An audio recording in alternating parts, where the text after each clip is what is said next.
Imagine this scenario, right? You decide to quit your incredibly secure six-figure executive job. You have a mortgage. You have two toddlers at home who completely depend on you. Oh, wow. Yeah, that's already stressful. Right. Yeah. And you've decided you're going to step out on your own and start a business. But there's just one, like, tiny detail. You have absolutely nothing to sell. Nothing at all. No product, no service, no inventory. I mean, for 9 solid months, your digital storefront is just going to sit completely empty. Most rational people, including probably your own family, would call that financial suicide. Exactly. But today on this deep dive, we're going to explain why that exact, terrifying scenario is actually the blueprint for modern entrepreneurial success. It sounds completely counterintuitive when you frame it like that, but I mean, that is the exact premise we are dissecting today. We're looking at the foundational chapters of Content Inc. by Joe Pulizzi. And it really flips everything we know, doesn't it? It does. What we are going to uncover is how radically successful entrepreneurs mitigate the immense risks of starting a business by just flipping the traditional script entirely. Right. They build a hyper-loyal audience first, and then they figure out what to sell them second. Because in a digital economy where access to attention is the ultimate bottleneck, building the audience before the product isn't just a quirky alternative strategy anymore. It's basically a necessity. Yeah, it is rapidly becoming the most reliable, tested roadmap to absolute entrepreneurial freedom. Okay, let me stop you right there, Okay. because we really need to sit with how deeply uncomfortable this idea is. I mean, the standard advice out there. The traditional playbook. Right, literally the playbook you Yeah. will get if you walk into the U.S. Small Business Administration or, if you read tech billionaires like Peter Thiel in his book 0 to 1, is that you absolutely must define a product first. Build it and they will come. Exactly. The formula is just drilled into us. You identify a gap in the market, you engineer an exceptional product or piece of software to fill that gap. You write the 40-page business plan. Yes. The huge business plan defining your target demographic, your manufacturing costs, your marketing budget, and then you launch. You build it, and then you just try to find the people to buy it. That is the standard playbook. It's what business schools have taught for a century. And yet, if we look at the actual macroeconomic results of that playbook, I mean, it is devastating. The failure rates are insane. They are. According to the U.S. Census Bureau, the vast majority of small businesses fail in their first 5 years. And other statistical models suggest the failure rate of product-first startups is much worse, hovering around like 90%. 90%. That is just brutal. It is. And the reason for this failure rate is structural. The traditional playbook forces a small, underfunded entrepreneur into a head-to-head battle with massive, entrenched enterprises that have virtually endless resources. Right, because you're trying to compete on their terms. Exactly. You are walking onto a battlefield where the opponent has more venture capital, a larger workforce, established distribution pipelines, and massive brand awareness. I mean, you are bringing a knife to a tank fight. Which brings up a really fascinating analogy from the source material. To explain why this traditional approach fails, the author points to Malcolm Gladwell's reinterpretation of the classic David and Goliath story. Oh, I love this breakdown. It's so good. Now, we all know the Sunday school version of this, right? David is the ultimate underdog, a scrawny young shepherd boy. Goliath is this terrifying 9-foot-tall Philistine warrior. A giant. Right. The armies are lined up, and David wins purely through sheer faith and a miraculously lucky shot with a slingshot. It's supposed to be a story about miracles, but Gladwell looks at the actual historical, military, and medical context of the era and just flips the entire narrative on its head. He does, and it completely changes the way you view competition. Gladwell argues that Goliath wasn't just a giant, he was actually incredibly vulnerable. Wait, really? Vulnerable how? Well, first, look at his physical burden. He was a heavy infantryman, weighed down by over 100 pounds of bronze armor. He was designed for close quarters, hand-to-hand combat, which means he was incredibly slow. Okay, that makes sense. But more importantly, modern medical experts analyzing the biblical descriptions suggest Goliath likely suffered from a condition called acromegaly. Acromegaly, that's a pituitary issue. Exactly. It's a benign tumor on the pituitary gland that causes an overproduction of human growth hormone. It's literally what makes someone grow to that extreme size. Right, and the fascinating part about acromegaly is the side effects. Yes. One of the most common side effects of pituitary tumor is that as it grows, it compresses the optic nerves. It causes severe vision impairment, specifically double vision or extreme nearsightedness. Oh, wow, so he couldn't even see properly. Right. So if you reconstruct the scene, Goliath isn't this invincible Terminator. He is a massive, slow-moving target who can barely see what is more than a few feet in front of him. I mean, he actually had to have an attendant walk him down to the valley floor because he couldn't navigate the terrain well. That is wild. And then you contrast that with David. David wasn't just a random kid playing with a toy. In ancient warfare, a slinger was a devastatingly accurate artillery unit. They were the snipers of the ancient world. Exactly. A skilled slinger could rotate a leather pouch at 6 or 7 revolutions per second. The stone that David let fly would have left the sling at roughly 34 meters per second. Which is basically the stopping power of a modern-day handgun. Right. David was agile, he was completely unburdened by heavy armor, and he was an expert marksman. So if you break down the tactical reality, if David had fought Goliath on Goliath's terms... If he had played the traditional game. Exactly. If he had put on the heavy armor King Saul offered him, drawn a sword, and engaged in close-quarters infantry combat, he would have been crushed in 3 seconds. He would have played the Giants' game and lost. But he didn't. No, he fundamentally changed the rules of engagement. He fought a close-quarters, visually impaired infantryman with a highly kinetic, long-range projectile weapon. So he won because he just refused to play the game he was invited to play. Precisely. And this is the core philosophy of the Content Inc. model. When you act like a traditional startup, when you launch a product first and then try to buy Facebook ads or billboard space or television time to get people to notice it, you are playing Goliath's game. You're putting on the heavy armor. Right. You are trying to outmarket, outspend, and outshout established corporate giants who have millions of dollars earmarked just for customer acquisition. Which is impossible for a solo founder. Exactly. But if you play the audience building game, if you focus purely on creating an incredible content system to attract and retain the attention of a highly specific group of people, you are playing David's game. You're being the agile sniper. Yes. You are avoiding the massive capital expenditure of product development. And once that audience trusts you, they will literally tell you what their pain points are. They will tell you what they want to buy. The fight is won before the product is even engineered. Okay, I love the historical parallel. The idea of outmaneuvering the giants makes complete intellectual sense.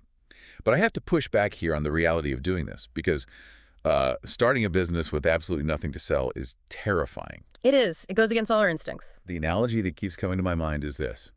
It sounds like taking out a massive small business loan to open a 10,000 square foot grocery store.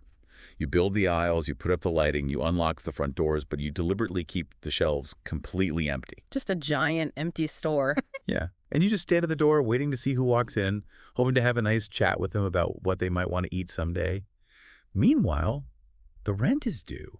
I mean, how on earth do you pay the mortgage? It feels completely insane. It does feel insane. And the empty grocery store is a brilliant analogy because in the physical world, that would be absolute lunacy. You would go bankrupt in a month. Right. But the digital economy operates on fundamentally different physics, which we'll get into. But let's directly address your question about the financial terror of this, because it is very real. Let's look at the author, Joe Pulizzi's actual lived experience. The guy who literally wrote the book on this. Exactly. We mentioned him earlier.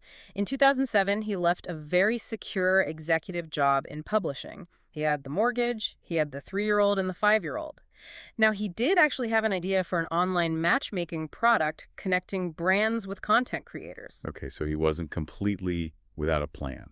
Right. But when he hired a developer, he was told the software wouldn't be ready for at least 9 months. 9 months? I mean, most families can barely survive a missed paycheck or two, let alone 9 months of zero revenue while trying to fund a startup.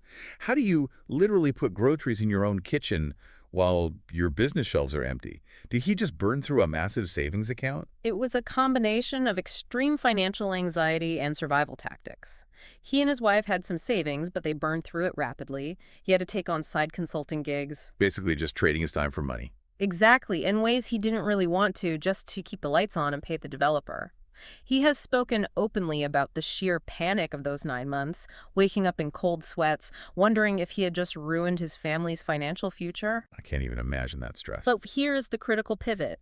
Because he had absolutely no product to pitch, he was physically unable to do the thing most entrepreneurs do, which is beg people to buy their half-baked software. He couldn't be a salesman because his briefcase was empty. That's it. So, with his back against the wall, he was forced to focus 100% of his energy on just building an audience. He started a blog focused on a very specific, underserved niche, which was corporate marketers trying to figure out how to create content. So he just started writing. Yeah, 3 to 5 times a week. He was writing and publishing. He wasn't pitching. He was strictly serving. He was answering their questions, providing frameworks, giving away his expertise for free. And slowly, month by month, he built a fiercely loyal following. Because he was just adding value. Right. They trusted him because he wasn't trying to extract money from them. He was just being incredibly helpful. So what happened when the 9 months were up and the software was finally ready? I mean, did it just explode? Well, this is the irony. By the time the software product was ready, the audience had grown so much and they were interacting with him so deeply that they started telling him what they actually needed. And it wasn't the software he had spent 9 months building. Wait, really? So the initial product was a dud anyway? It wasn't what the market desperately wanted. What they wanted was training. They wanted events. They wanted consulting services. And because he had built the audience first, he was able to pivot instantly. Right. He launched the Content Marketing Institute. He launched a massive industry event called Content Marketing World, and that audience bought in immediately. So that empty grocery store analogy. Right. It turned out the people walking in didn't want groceries at all. They wanted cooking classes. And because he was actually listening to them, he could provide exactly that. And the results really are staggering. The Content Marketing Institute grew at 50% year over year. It became a $10 million company. He landed on the Inc.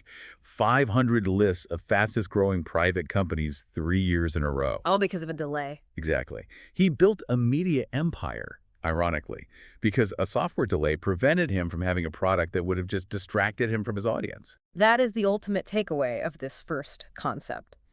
Your primary objective as a modern entrepreneur is not to build a product. Your first objective is to build a dedicated, trusting audience. The product is just a secondary byproduct of that relationship. Okay, I am thoroughly convinced. The David versus Goliath shift makes total sense, and the empty grocery store, while terrifying, clearly works if you survive the gap. But I'm putting myself in the shoes of the listener right now. Sure. If the goal is to build the audience first, I need a map.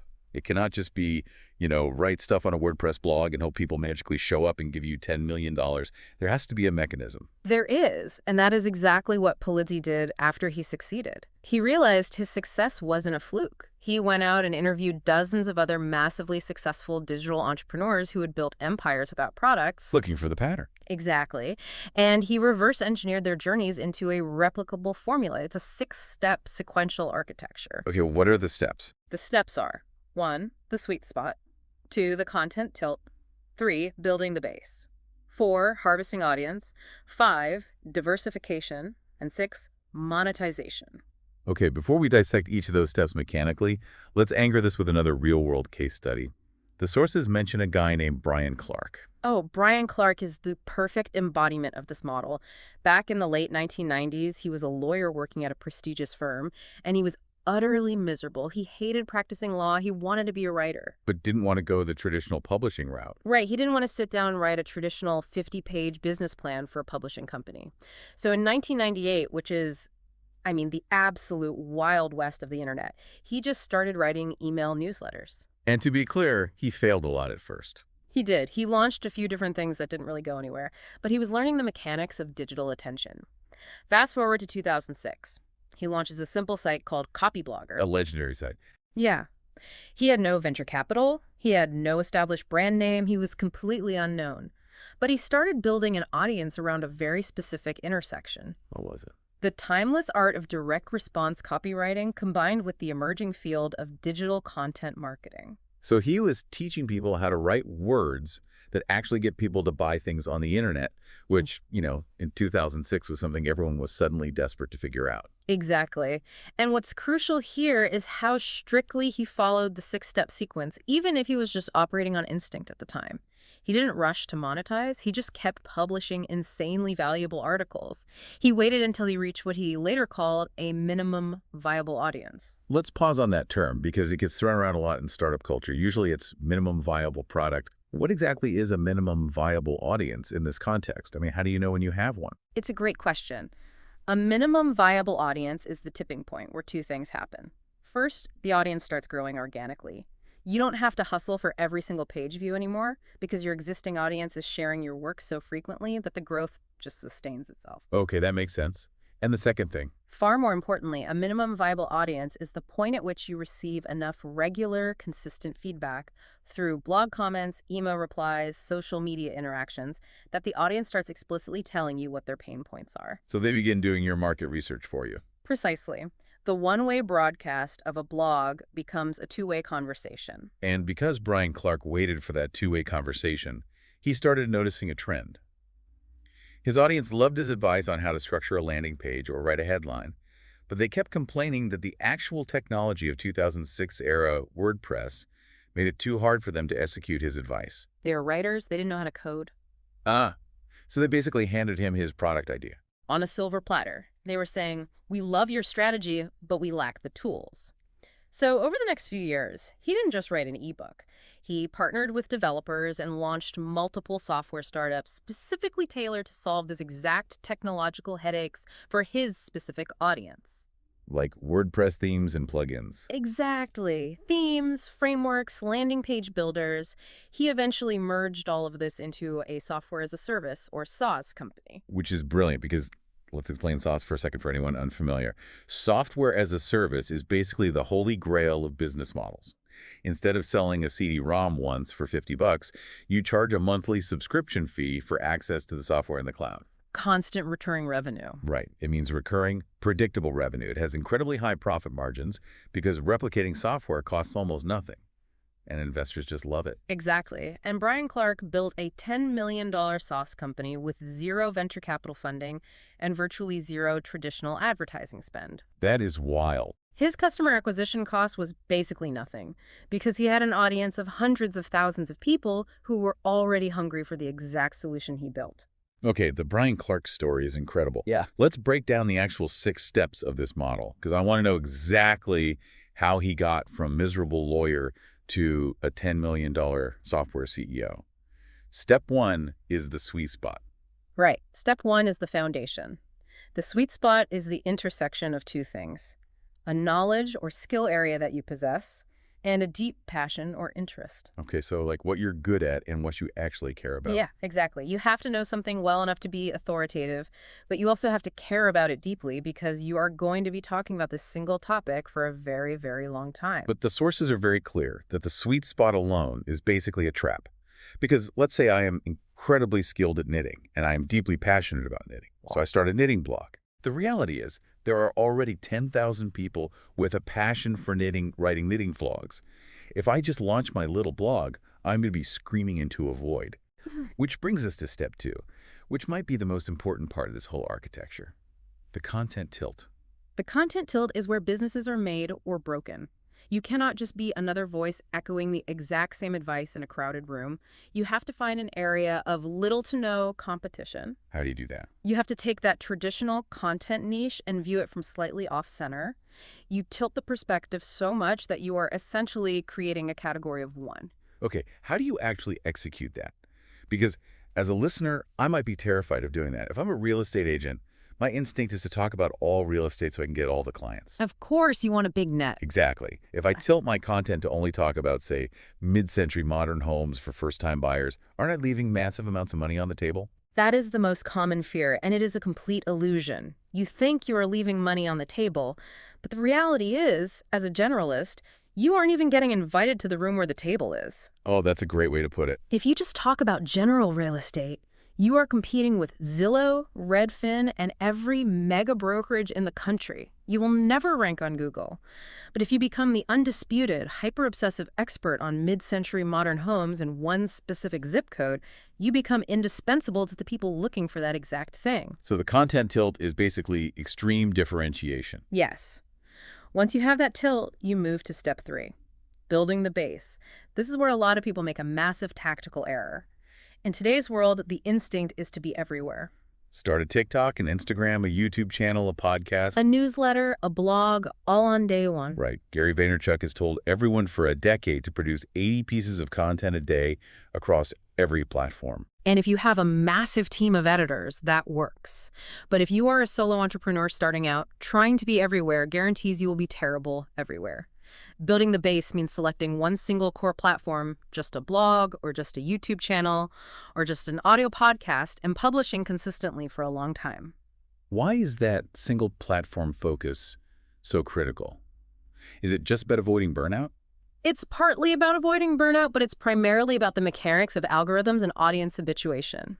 To build trust, you have to show up when you promise to show up. Right. If you tell your audience you publish a deep dive podcast every Tuesday morning and you miss 3 Tuesdays because you were busy trying to figure out how to do a TikTok dance, you break the trust.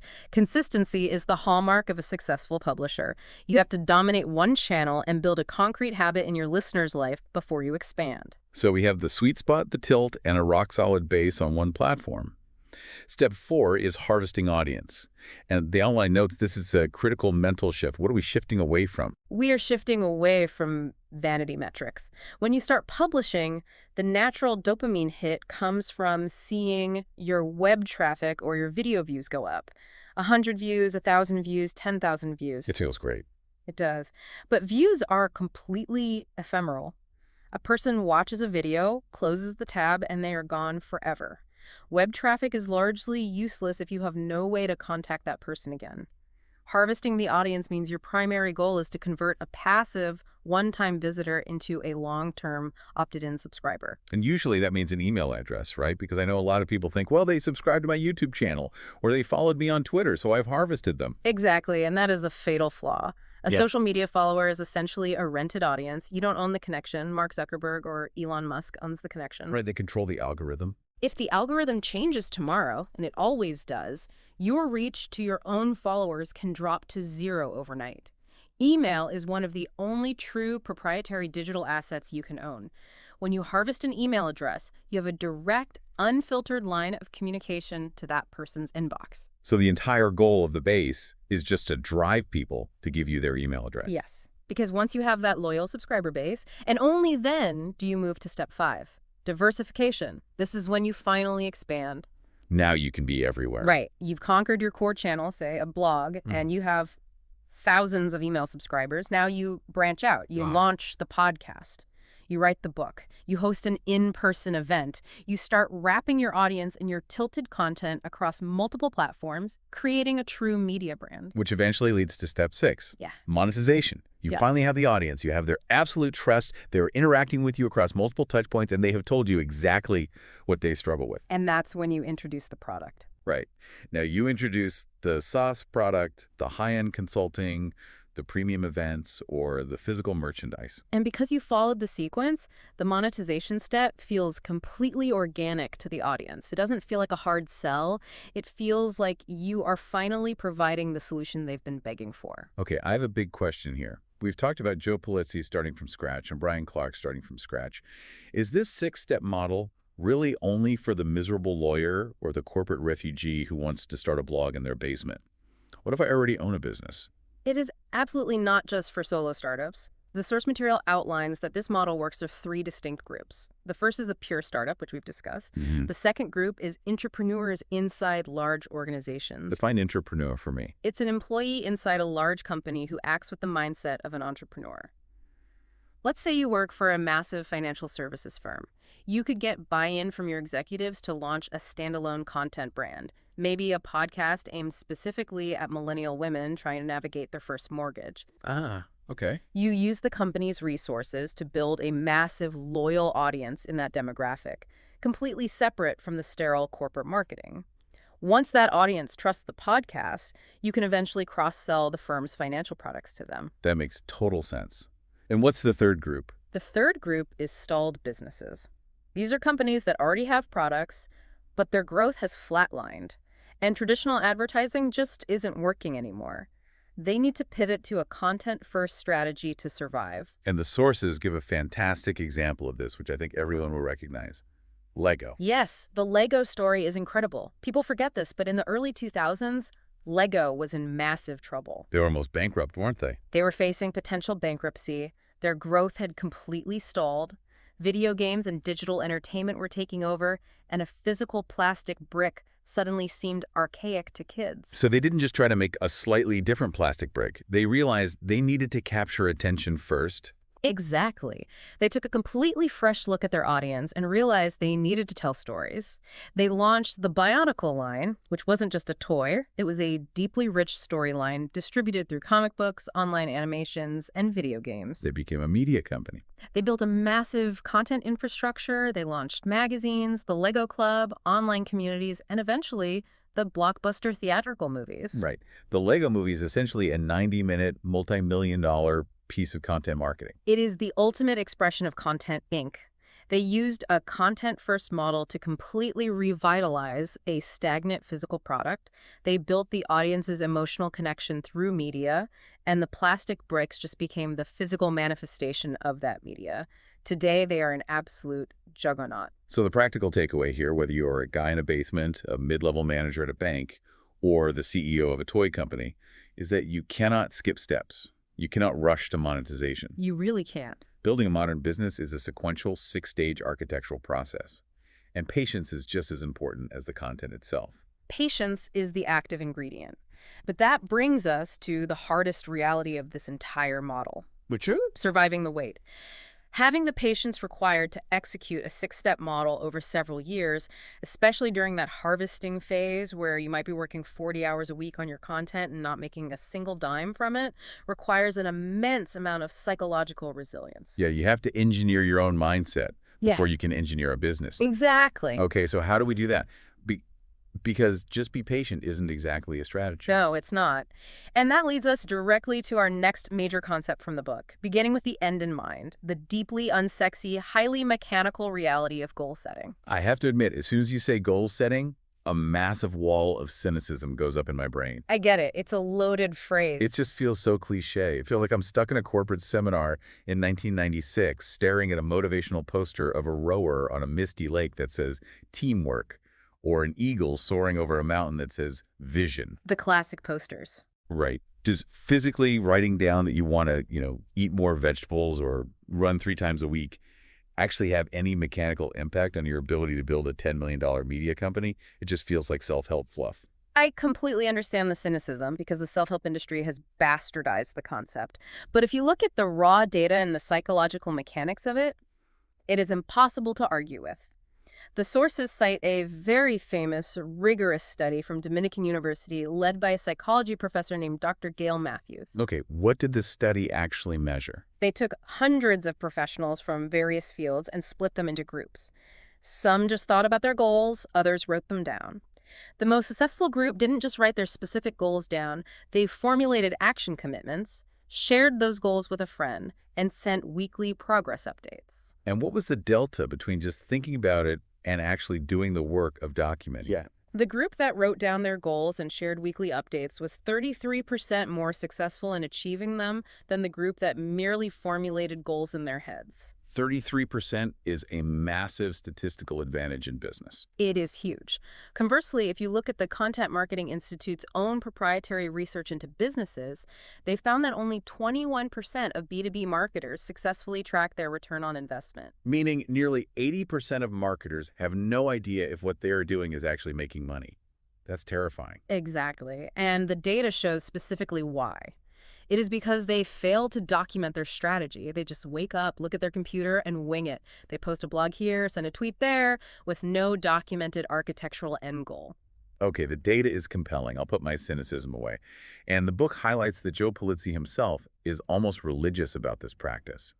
But he doesn't just track business metrics. He tracks 6 very specific goal areas, and they encompass his entire life. Right, because if your personal life collapses, your business will collapse with it. He tracks financial goals, obviously, like his goal to own companies he can control from a distance without being tied to a desk. That makes sense. But he also tracks family goals. His stated goal isn't just spend time with kids, it's specifically about raising healthy kids who fundamentally believe they can accomplish anything. He tracks spiritual goals. He tracks mental goals, which include very specific habits, like reading 1 non-business book every single month to keep his brain plastic. He tracks physical goals and philanthropic goals. I remember his philanthropic goal from the source material was fascinating. It wasn't just, donating to charity. He specifically wrote down that he wanted to help turn his hometown of Cleveland into a vibrant, economically thriving city. Look at the specificity of that. It's not vague. And if we connect this to the bigger picture of the six-step model, we have to ask why this matters so much for a content business in particular. The harsh reality of the creator economy is that the reason most content marketing fails isn't because the content is bad. Right. It isn't because the microphone was cheap or the lighting was poor. Exactly. It fails because it simply stops. The creator just gives up. Yes. Building an audience is a war of attrition. You are going to face months, maybe years, in that phase where you are working your tail off, writing brilliant articles, recording insightful podcasts, and the financial reward is absolute zero. I've heard startup founders call this the trough of sorrow. That's a perfect name for it. It's that period where the initial excitement of launching is completely gone. You're waking up at 5 a.m., you publish a post you poured your soul into, you refresh your analytics, and your subscriber count moved by exactly 2 people. And one of them is your mom. Oh, we've all been there. The psychological weight of that silence is crushing. It is crushing. And in those lonely moments in the trough of sorrow, a generic, vague desire to be an entrepreneur or make money is simply not powerful enough to keep your hands on the keyboard. You will quit and go get a comfortable job. You need deeply personal, documented goals across all facets of your life to act as a psychological anchor. It's like you need a physical reminder of what is waiting on the other side of the pain. Precisely. The sources reference Napoleon Hill's classic 1937 book, Think and Grow Rich.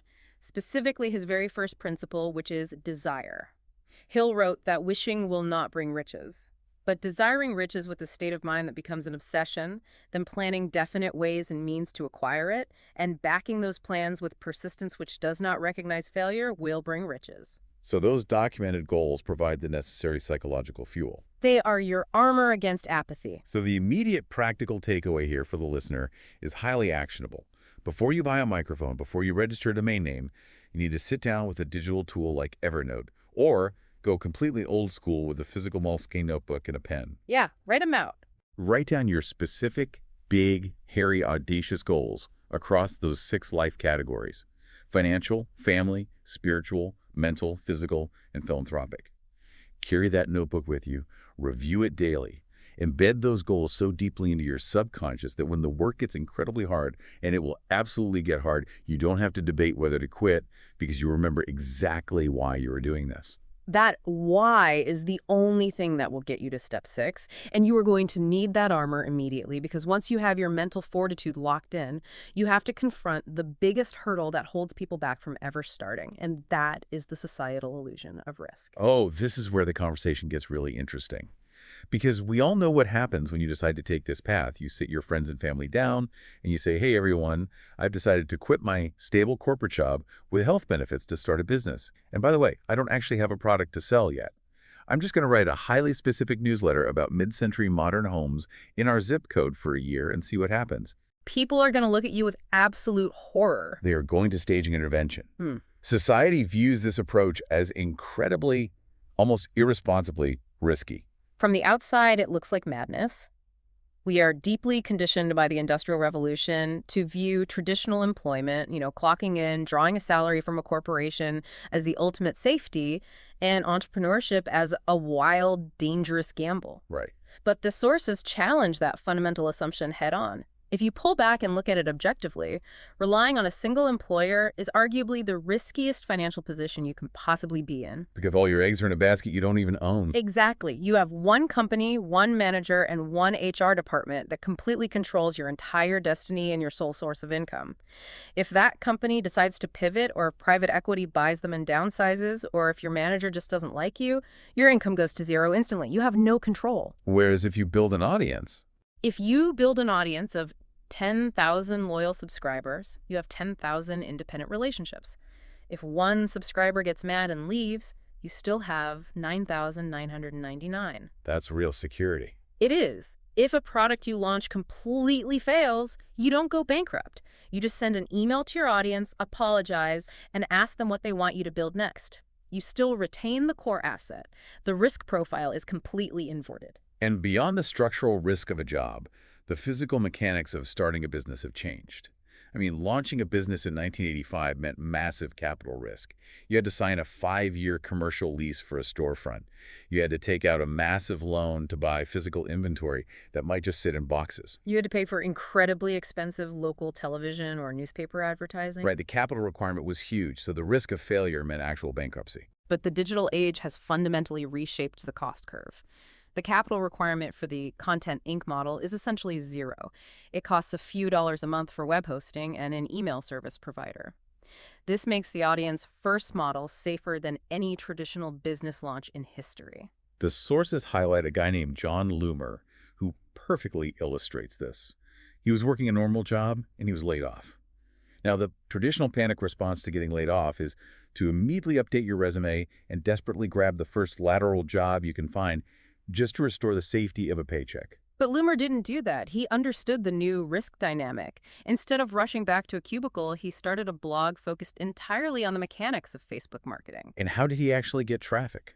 He didn't just write thought pieces. He looked at exactly what people were searching for on Google regarding Facebook ads, the highly technical, frustrating questions no one else was answering clearly. He used an SEO strategy to answer specific pain points. And he was relentless. He wrote 350 posts in his first year. That is essentially publishing a comprehensive, highly technical article every single day. He just ground it out in the trough of sorrow. He built his base.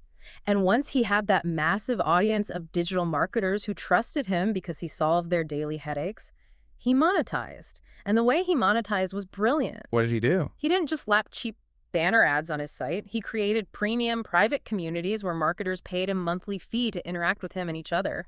He launched high-ticket training courses. Today, that platform generates roughly $500,000 a year in profit.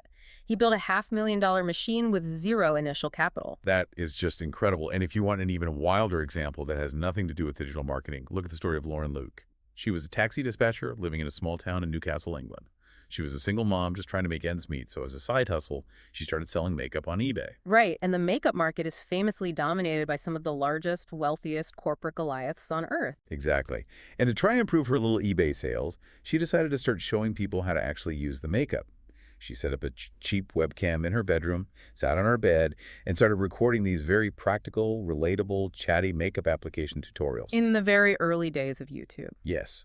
She wasn't a supermodel. She was a normal, highly authentic woman showing other normal women how to look good.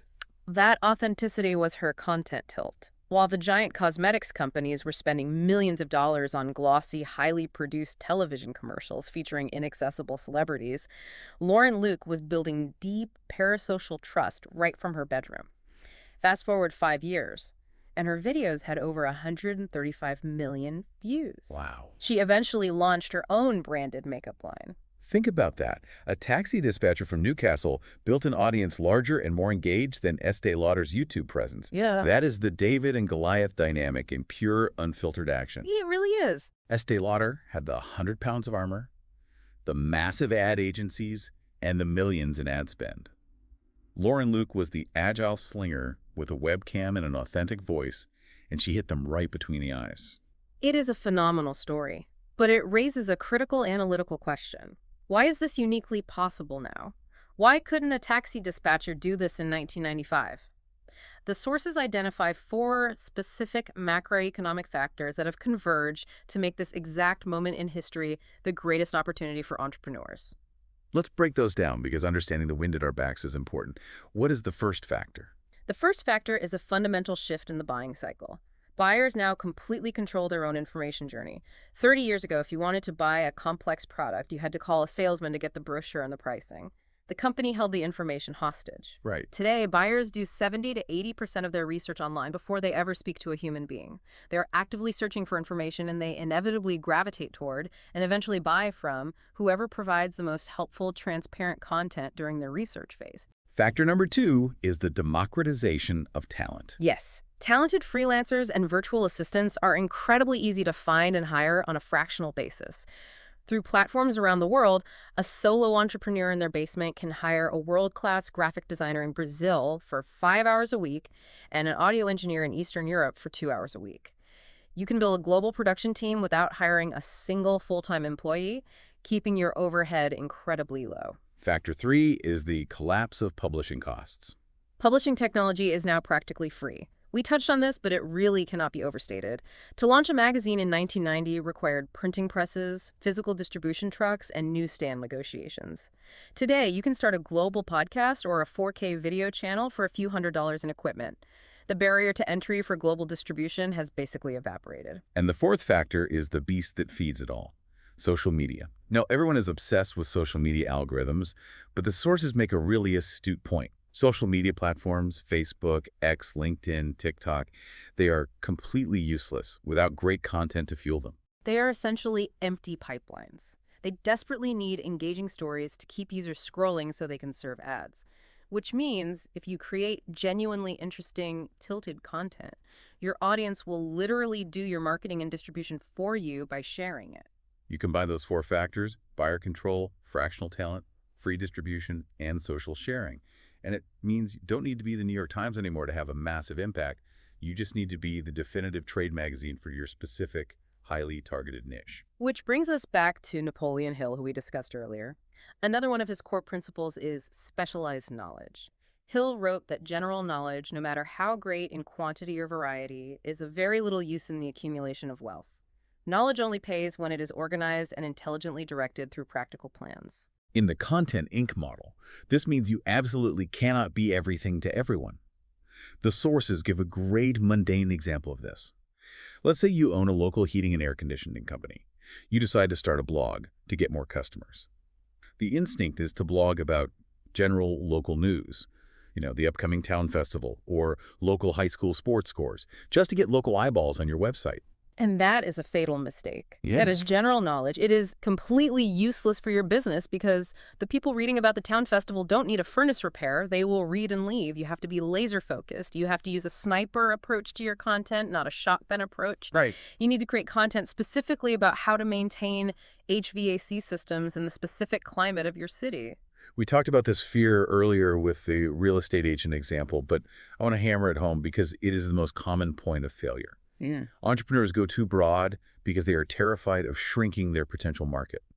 If I only talk to left-handed golfers over the age of 50, I'm ignoring 99% of the golfing world. Yes, you are. And that is exactly what you must do. Because if you try to appeal to every golfer, you are competing with Golf Digest and Nike. You will be drowned out in seconds. But if you relentlessly focus on left-handed golfers over 50, you become a god to that specific group. You cut through the noise. You become the indispensable expert. And eventually you can monetize that intense loyalty. So if we synthesize the practical, actionable takeaways for capitalizing on this modern opportunity, it comes down to a three-part mandate for the listener. First, aggressively lower your personal financial overhead so you have the runway to survive the long, quiet harvesting phase. Second, write down your goals to build your psychological armor. And third, go incredibly uncomfortably small with your content niche. Claim a microscopic piece of digital real estate and become the absolute undisputed king or queen of it. Exactly. And if we tie all of these key ideas together into one overarching synthesis, the true soul of this entire philosophy, it is about recognizing what the actual currency of the modern economy is. We no longer live in an economy where the product is the scarce resource. Products are cheap to make and easy to copy. Right. In today's infinitely noisy, algorithmic world, human attention and authentic trust are your most valuable, scarce commodities. Trust is the bottleneck. Always. If you play the traditional game of standing in a crowded room and screaming about how great your product is, you will lose to the corporate Goliaths who simply have bigger megaphones and deeper pockets. But if you have the discipline and the patience to play an entirely different game, to build a loyal audience first by serving their needs relentlessly for free over a long period of time, the dynamic shifts entirely. Because they trust you. You aren't selling anymore. The audience will demand that you build something for them, and the products will essentially sell themselves. It is a complete paradigm shift. It requires entirely rewiring how you view business, risk, and patience. You now know why you need to build an audience before you ever write a line of code or manufacture a prototype. And you know the overarching 6 structural steps to get there. But we keep coming back to that crucial second step, the content tilt. How do you actually find that magical sweet spot and tilt it? How do you engineer the exact laser-focused content niche that will make your specific audience utterly obsessed with you? How do you ensure you aren't just launching the 28,000th generic knitting blog that no one ever reads? That mechanical process is something you'll want to start exploring for your own business right now, because your Goliath is out there fully armored and it's time to start gathering your stones. So picture this. It's 2005. There's this young college student, and she had just been rejected from a minimum wage job at a department store makeup counter. Ouch. Yeah, that's a tough break. Right. So she goes home. She's sitting in her, messy childhood bedroom, and she decides to just turn on a really cheap webcam. Just completely on a whim. Exactly. I mean, she didn't have a business plan. She didn't have, like, a marketing budget at all. She just started filming herself drawing on her own face with makeup. Wow. And we all know where this goes. Yeah. Fast forward a few years, and she has over 1 billion views. A massive cult following. 1 billion. That's just wild. Right. And she ended up launching a multi-million-dollar cosmetic line in partnership with L'Oreal. And the crazy part is, she didn't invent some groundbreaking new product. No, she didn't. She didn't buy a Super Bowl ad either. She she essentially discovered this mathematical formula for audience capture. It's this really specific, hyper-targeted collision of her personal history and her technical ability. And that collision is what we're going to call the sweet spot. It really is one of the most powerful, yet honestly fundamentally misunderstood mechanisms in modern business. Definitely. So in this deep dive, we are exploring the very first foundational step of the Content Inc. model, which is finding that exact sweet spot. Yes. You're about to learn exactly how intersecting your unique functional skills with your deepest personal passions, or, if you are a corporate entity, your customers' most agonizing pain points, how that creates just a completely unstoppable engine for audience growth. It's so crucial. It really is. Understanding this mechanic is absolutely vital for anyone interested in surviving the modern entrepreneurial landscape. So today we are pulling apart a massive stack of research, case studies, and strategic notes on this audience-first business model. There's a lot to unpack here. There really is. And our mission for this deep dive is to figure out exactly how to build a massive, loyal audience before you ever even think about building a product. Which is so backwards to how most people think. Right, because we are so conditioned by traditional legacy business advice. Like, you look at standard startup literature, or you listen to venture capitalists, and the dogma is almost always the exact same. Oh, completely. It's always find a gap in the market, invent a totally unique, highly engineered product to fill it, raise a ton of capital. It's just millions of dollars. Right. And then throw all those marketing dollars at a wall, Yeah. just hoping to convince people to actually buy the thing you made. Exactly. It is entirely product first. And honestly, that product-first mentality is precisely why the statistics on startup failure are so catastrophic. I mean, the failure rates are terrifying. They really are. The majority of traditional businesses fail within their first 5 years. And the underlying reality of those failures, if you really look at it, usually comes down to one simple thing: a lack of audience. Yeah. The legacy model is incredibly risky because you're essentially spending all your capital and all your time building a product in a vacuum. Like sitting in a laboratory just guessing what people might want. Exactly. Guessing and then hoping an audience magically materializes on launch day. Which never happens. Never. So this alternative model completely flips the script. It argues that you should build the audience first, earn their trust, listen to their feedback, and then figure out the product second. But, and this is the big but, to build that audience in a really noisy digital world, you can't just talk about anything. No, definitely not. You have to start by identifying your specific sweet spot. So let's define the architecture of this concept right out of the gate, because we're essentially talking about the intersection of two very distinct things, right? It's like a core equation. Yeah, think of a Venn diagram. Right. On the left side, we have what you are uniquely capable of doing. And then on the right side, we have the fuel that keeps you going. Exactly. So visualize that overlapping intersection of two distinct circles. One category is a knowledge or skill area. So a domain where you possess a verifiable level of competency. Something you're actually good at. Right. The other category is a passion area, a subject or an ethos that holds immense intrinsic value to you, something that, like, legitimately lights up your nervous system. Oh, I like that. Lights up your nervous system. Yeah. And the sweet spot is that exact razor-thin overlapping area of those two domains. Where they collide. Exactly. And what the case studies repeatedly demonstrate is that without this specific tight overlap, your content almost always fails to resonate with an audience. Because if you only have the expertise but you lack the passion, you're just going to eventually burn out and quit. Totally. It becomes a chore. But on the flip side, if you only have the passion but you lack a unique skill, You won't have the authority to stand out. right, you're just in a sea of other enthusiastic amateurs. You need that collision. So I want to ground this in reality immediately because the research provided here has an example of this collision that just absolutely fascinated me. Oh, let's hear it. Let's talk about the YouTube channel Game Theory Yeah. and the specific mechanics of how it was built. Yes. This is perhaps one of the most perfect modern illustrations of the sweet spot in action. It really is. So the creator behind Game Theory is Matthew Patrick, widely known as MatPat. Right. So you look at his background, and at first glance, it seems like a very standard story of a kid who loves nerd culture. Yeah. He grew up in Ohio, and for as long as he could remember, he had this intense, all-consuming passion for gaming. Like a lot of kids do. Yeah. The notes mention he had like a Mario-themed bedroom. He spent his weekends playing Dungeons and Dragons, and he just loved the lore of these digital worlds. So that's the passion circle right there. Exactly. But he was also deeply involved in theater and performance. All of that sits firmly in his passion category. But, and here's the twist, his actual technical competency, his rigorous academic skill set, was in high-level math, science, and data analytics. And that is where the strategic magic happens. Right. If you think about the landscape of YouTube, especially back in its early days, those two things, complex mathematical analytics and video games, they do not naturally belong together. No, not at all.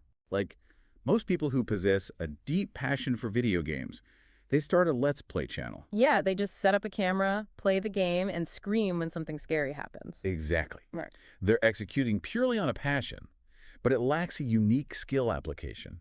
So you are competing with literally millions of other people who also just like playing video games. And MatPat didn't do that. No, Matthew Patrick realized he could apply his deep academic knowledge of mathematics and science to the fictional mechanics of the games he loved. Which is such a brilliant, counterintuitive angle. I mean, instead of just playing Super Mario, he's using physics to calculate exactly how much force Mario is actually exerting when he jumps. Right. Or he's using historical data to prove why a specific timeline in The Legend of Zelda is mathematically impossible. He's so smart. He took his left category, math and science, and basically crashed it into his right category, gaming and theater.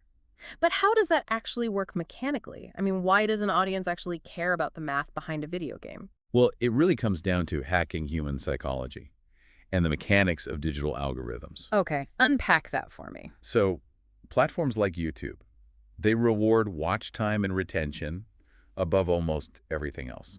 If you want to keep a viewer's attention, you have to create cognitive dissonance. Meaning you surprise them. Yeah, you have to present them with a premise that disrupts their expected reality.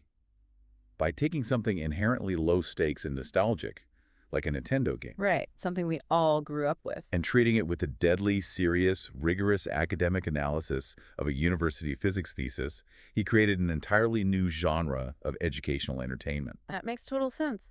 People click because the premise was totally absurd, but then they stayed because the math was actually real and incredibly well researched. Exactly. You are hooking them with a familiar passion, but you are retaining them with a unique skill. And the results of this collision were just astronomical. The data in the research shows he built an audience of over 4 million subscribers very rapidly. And that was just the beginning. Yeah, single episodes were generating over 5 million views. It got to the point where YouTube itself, like the actual corporate entity, hired him as a consultant. To teach them how to retain audiences on their own platform. Which is insane, and it was all born from this one specific collision. He essentially monopolized a category of one. I mean, he didn't invent video games, he didn't invent math. He just found the highly specific intersection that only he could occupy with genuine authority and enthusiasm. But wait, let me push back on this right away, because here's where it gets really interesting, and this is where I think a lot of aspiring entrepreneurs get tripped up. Okay, go for it. It's like mixing two common, everyday household ingredients to create a totally new chemical reaction like baking soda and vinegar. Alone, they are basic. Together, they are explosive. Great analogy. But does this mean you have to be a world-class expert in both? For this equation to work, did Matthew Patrick have to be the literal greatest mathematician on Earth and the greatest gamer on Earth simultaneously? No, and that is a critical point of friction. It's a huge misconception that paralyzes a lot of people. The answer is absolutely not. You do not need to be the world's leading expert in either domain. Right. Really. You only need to leverage your specific, unique combination of them relative to your target audience. I mean, there are undeniably better mathematicians than Matthew Patrick working at MIT, Sure. and there are undeniably better gamers dominating esports tournaments. But there was absolutely no one applying his specific functional level of math to his specific passion for gaming and doing it with his specific theatrical flair. The relative expertise is what matters. Relative expertise, meaning you basically just have to be 1 or 2 chapters ahead of the people you are trying to teach or reach. Precisely. Mm. In fact, being the world's leading expert can sometimes be a detriment. Oh, like the curse of knowledge. Exactly. Yeah. If you are a PhD in astrophysics, you might really struggle to explain basic gravity to a layman because you can no longer remember what it's like not to know it. That makes a lot of sense. If you are just highly competent, you are often a much better translator for the audience.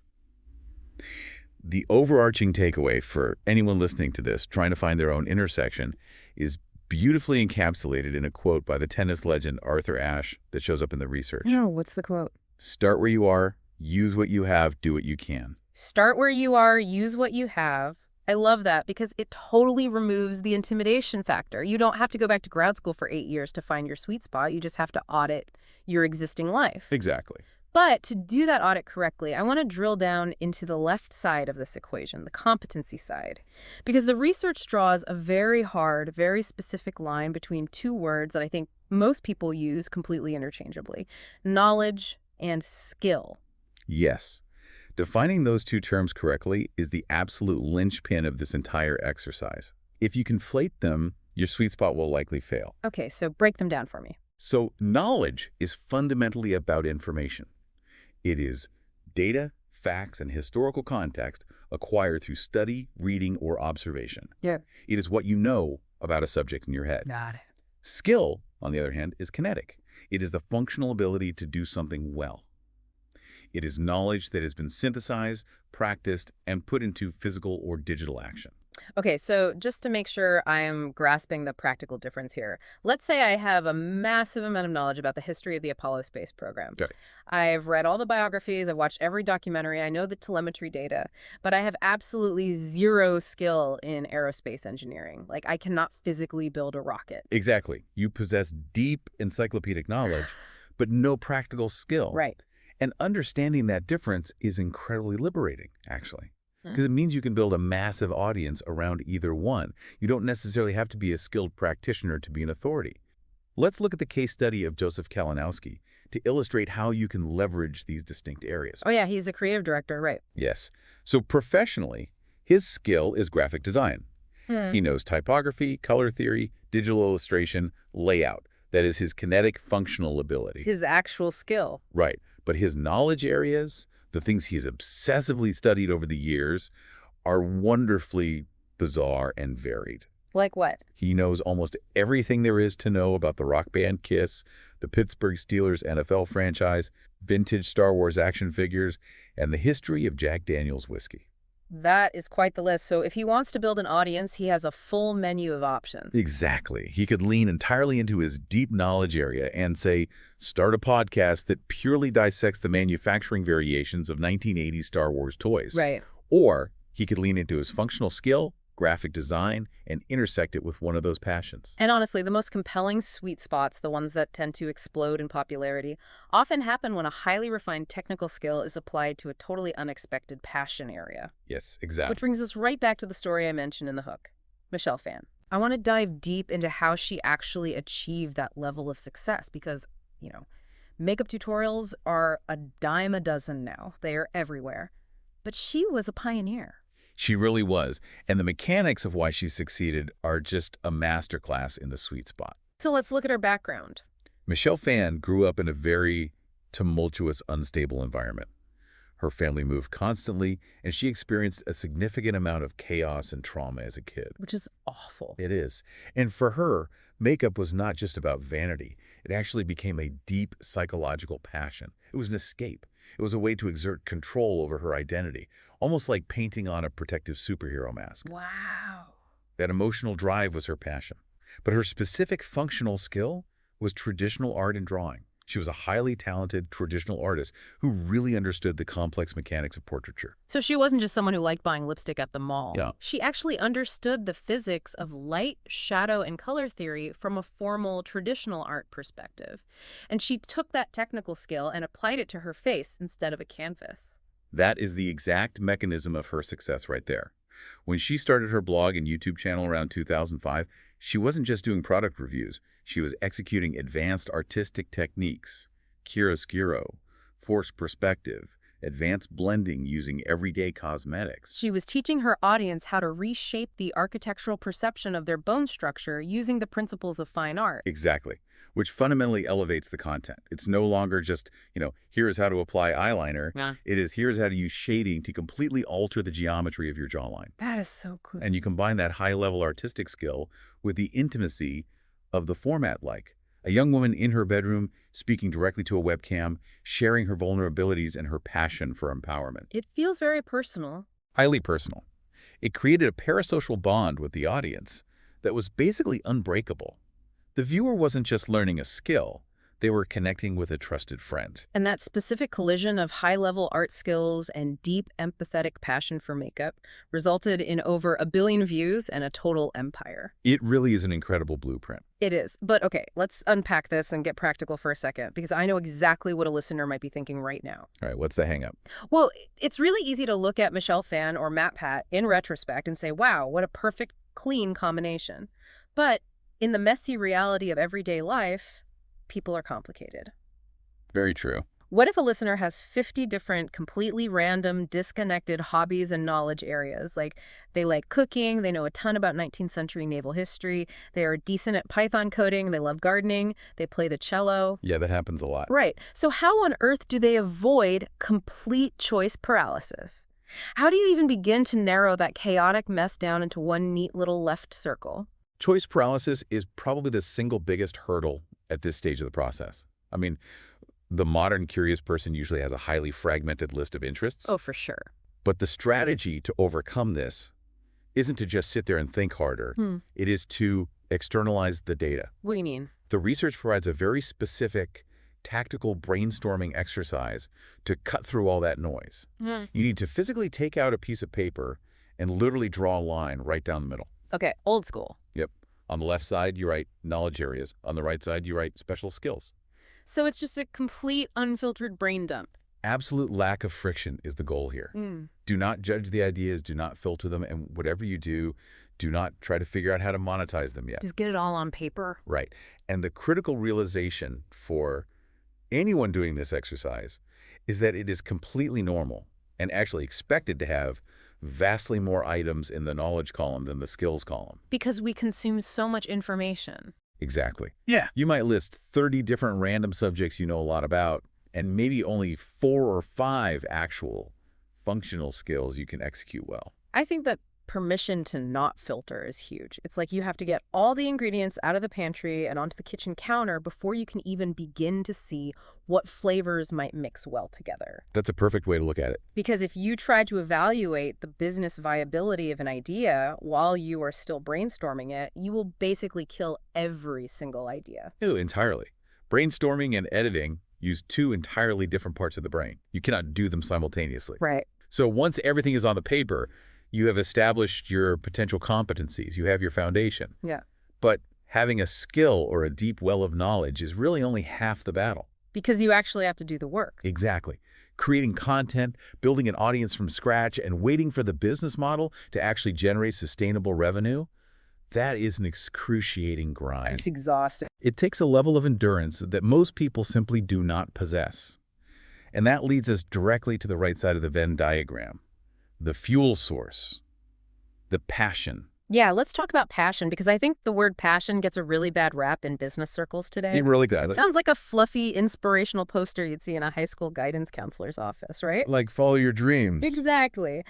But the way this framework defines it is entirely pragmatic. So passion isn't just a fluffy motivational poster. It's literally the shock absorbers on the incredibly bumpy, often miserable road of entrepreneurship. That is a phenomenal analogy. It perfectly illustrates the mechanical utility of the emotion. Tell me more about that. Well, what's fascinating here is that the road of content creation and audience building is inherently hostile. It is a war of attrition. Yeah. You are going to spend months, perhaps a year, maybe even 2 years, creating high-quality content, analyzing data, and speaking into the void before you see any significant traction or financial return. Just crickets for months. Right. It is known as the trough of sorrow in startup culture. And without genuine passion, you simply will not survive that phase. If your only motivation is money, you will quit in month 4 when you realize you were working 60 hours a week for like $12 in ad revenue. Because the intrinsic reward has to sustain you when the extrinsic rewards are zero. Exactly. The passion is the literal energy required to execute the daily friction of the model. Right. But we need to be very careful about how we define passion here, because it isn't always a specific, tangible topic. There's a fascinating debate highlighted in the case studies regarding Steve Jobs that perfectly deconstructs this nuance. Oh, wait, this is the debate between Cal Newport and Walter Isaacson, right? Yes. I find this fascinating. Let me lay out the premise for everyone listening. So Cal Newport, who's a brilliant author and a computer science professor, wrote a book called So Good They Can't Ignore You. Great book. And in it, he aggressively attacks the whole follow your passion advice, and he uses Steve Jobs as his primary example. Right. Newport argues that if a young Steve Jobs had actually followed his literal topical passion, Apple would never exist. Because Jobs' actual passion in his early 20s wasn't computers or business at all. It was Zen Buddhism. Yeah, he spent time in a commune. Exactly.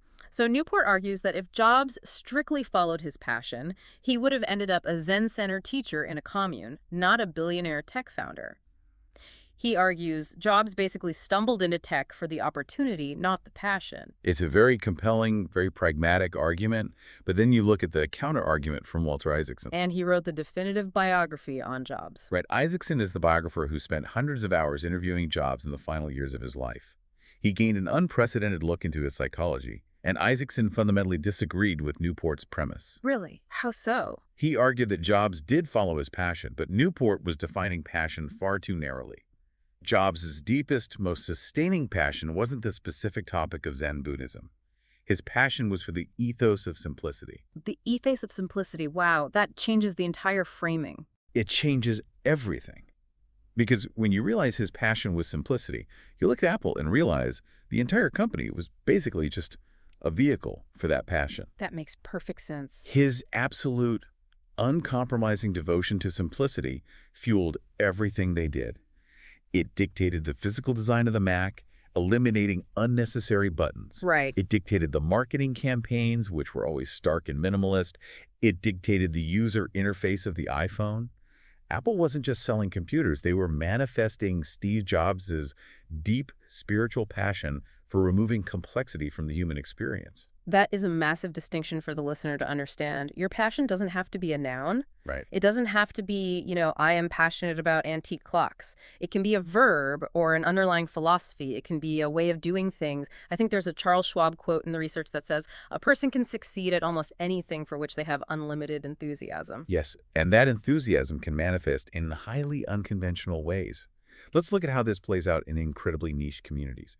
I love the niche examples. The case studies bring up 2 fantastic examples that prove how weird and wonderful this passion fuel can actually be. Let's talk about Klaus Pilgard. Oh, Klaus Pilgard, better known to millions of people online as Chili Klaus. A phenomenal example of hijacking a saturated market through a unique passion angle. So what's his story? Well, Klaus is a Danish phenomenon.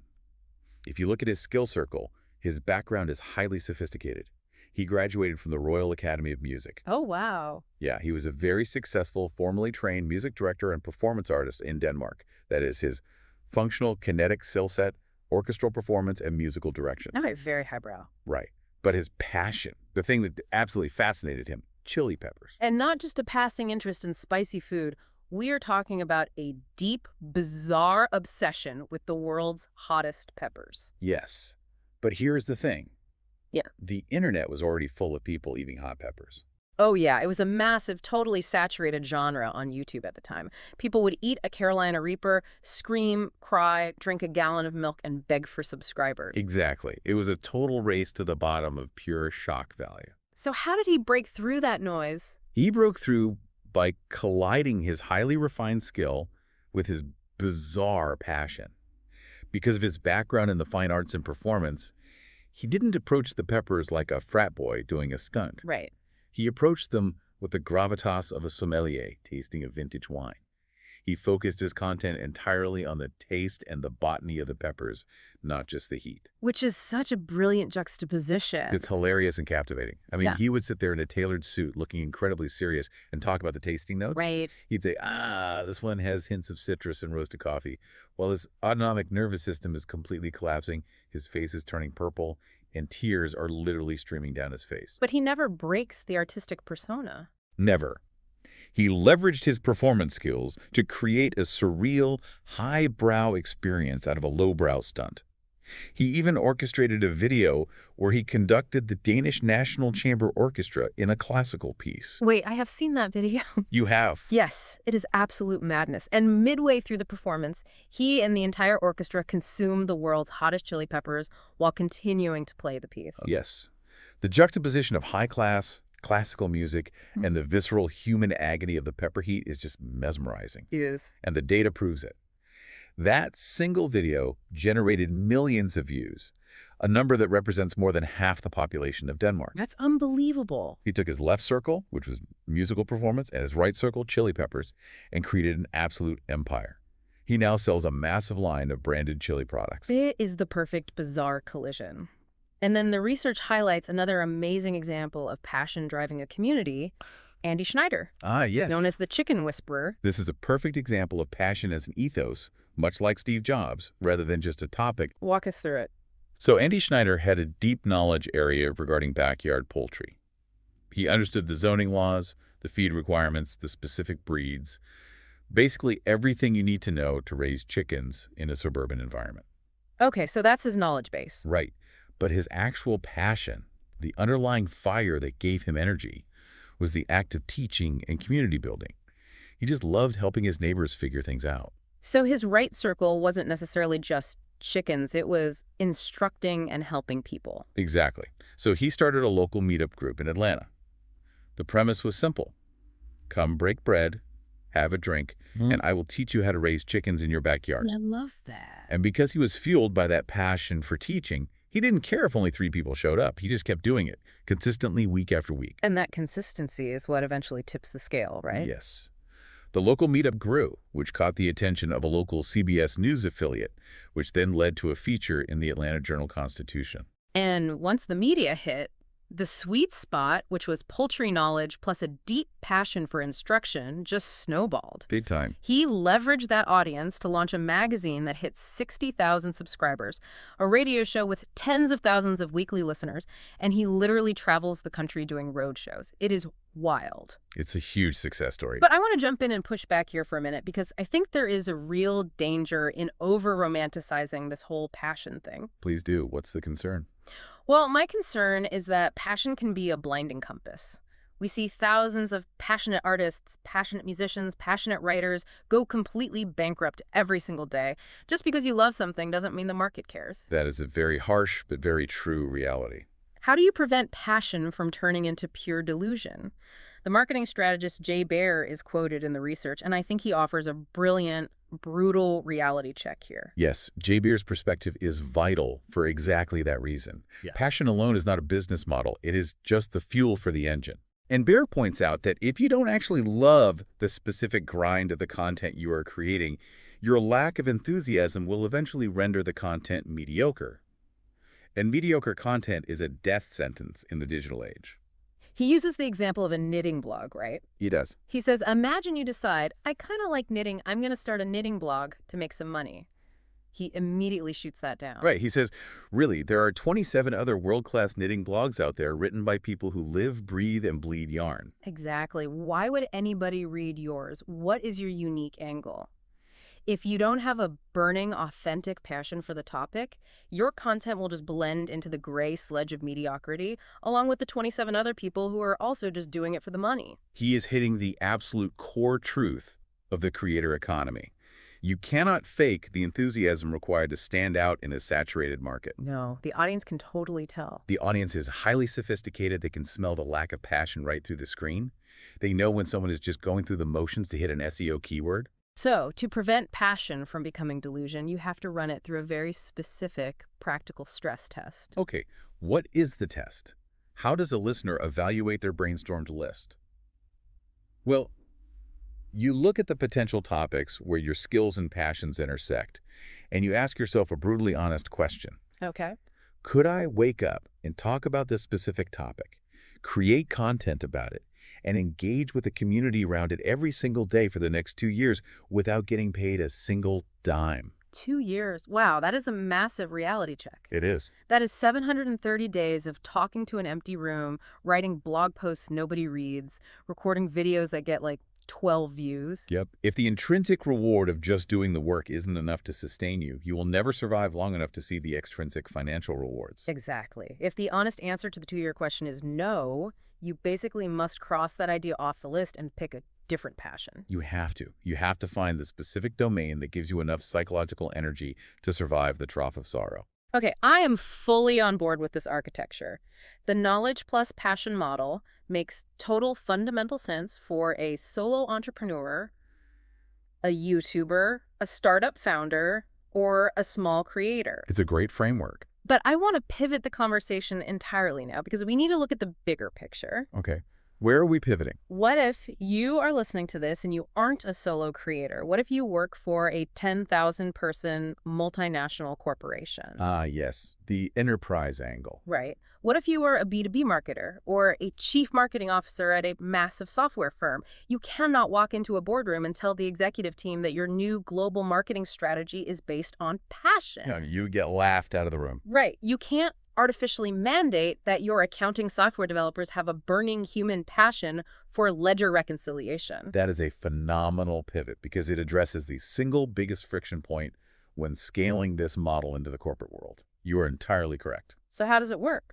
You cannot artificially manufacture human passion at an enterprise scale. It comes across as deeply inauthentic, and corporate buzzwords masquerading as passion are universally despised by consumers. Oh, absolutely. Therefore, the strategy has to evolve. The case studies introduce an alternative sweet spot model specifically engineered for the corporate B2B environment. Okay, so if we are stripping passion out of the right side of the equation entirely, what are we replacing it with? You take the left circle, which still represents your company's deepest knowledge or authority area, and you intersect it squarely with your customer pain points. Knowledge area plus customer pain points. Okay, walk me through how this works mechanically, because this feels much more analytical. Let's start with what not to do. The research brings up General Electric as a hypothetical example of a mismatch. Yes, looking at a massive enterprise like GE helps clarify the boundaries here. GE is a titan of industry. Over decades, they have developed vast internal knowledge and sophisticated frameworks regarding corporate business strategy and management training. Right, so their left circle is solid. They know business strategy inside and out. They legitimately possess world-class authority in that specific knowledge area.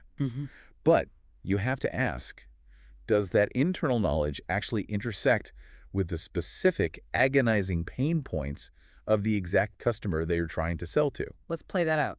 Let's say GE is trying to sell massive multi-million-dollar industrial turbines to municipal power grid directors. Okay. Does a municipal power grid director wake up in the middle of the night in a cold sweat, worrying about corporate management theory? Definitely not. No. Their pain points revolve around energy efficiency, peak load management, regulatory compliance, and mechanical downtime. So if GE's marketing department decides to build a massive content platform teaching generic corporate management strategy, just because they possess the knowledge, it completely fails as a sweet spot. It's a bridge to nowhere. They are broadcasting expertise that the buyer fundamentally does not care about. Precisely. The knowledge must flawlessly intersect with what actively hurts the customer. It has to solve a tangible problem.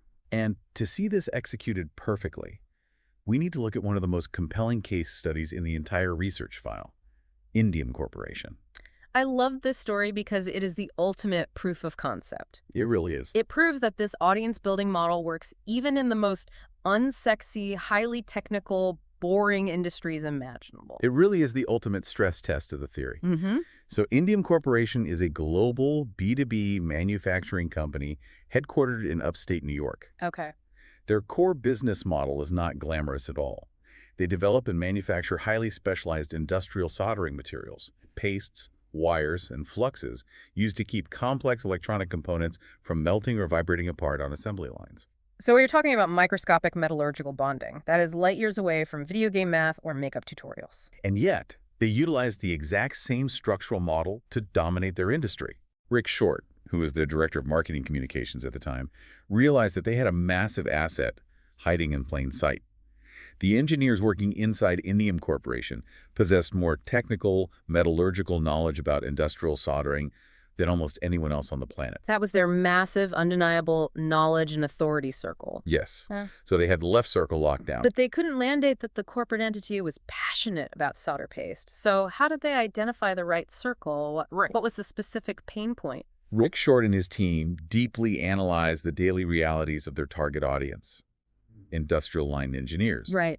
These are the people responsible for keeping multi-million-dollar electronics assembly lines running continuously. When an assembly line goes down because a solder joint is failing due to heat stress or voiding, that engineer is in acute, agonizing professional pain. Millions of dollars are being lost by the minute, and it is their job to fix a microscopic metallurgical problem immediately. Exactly.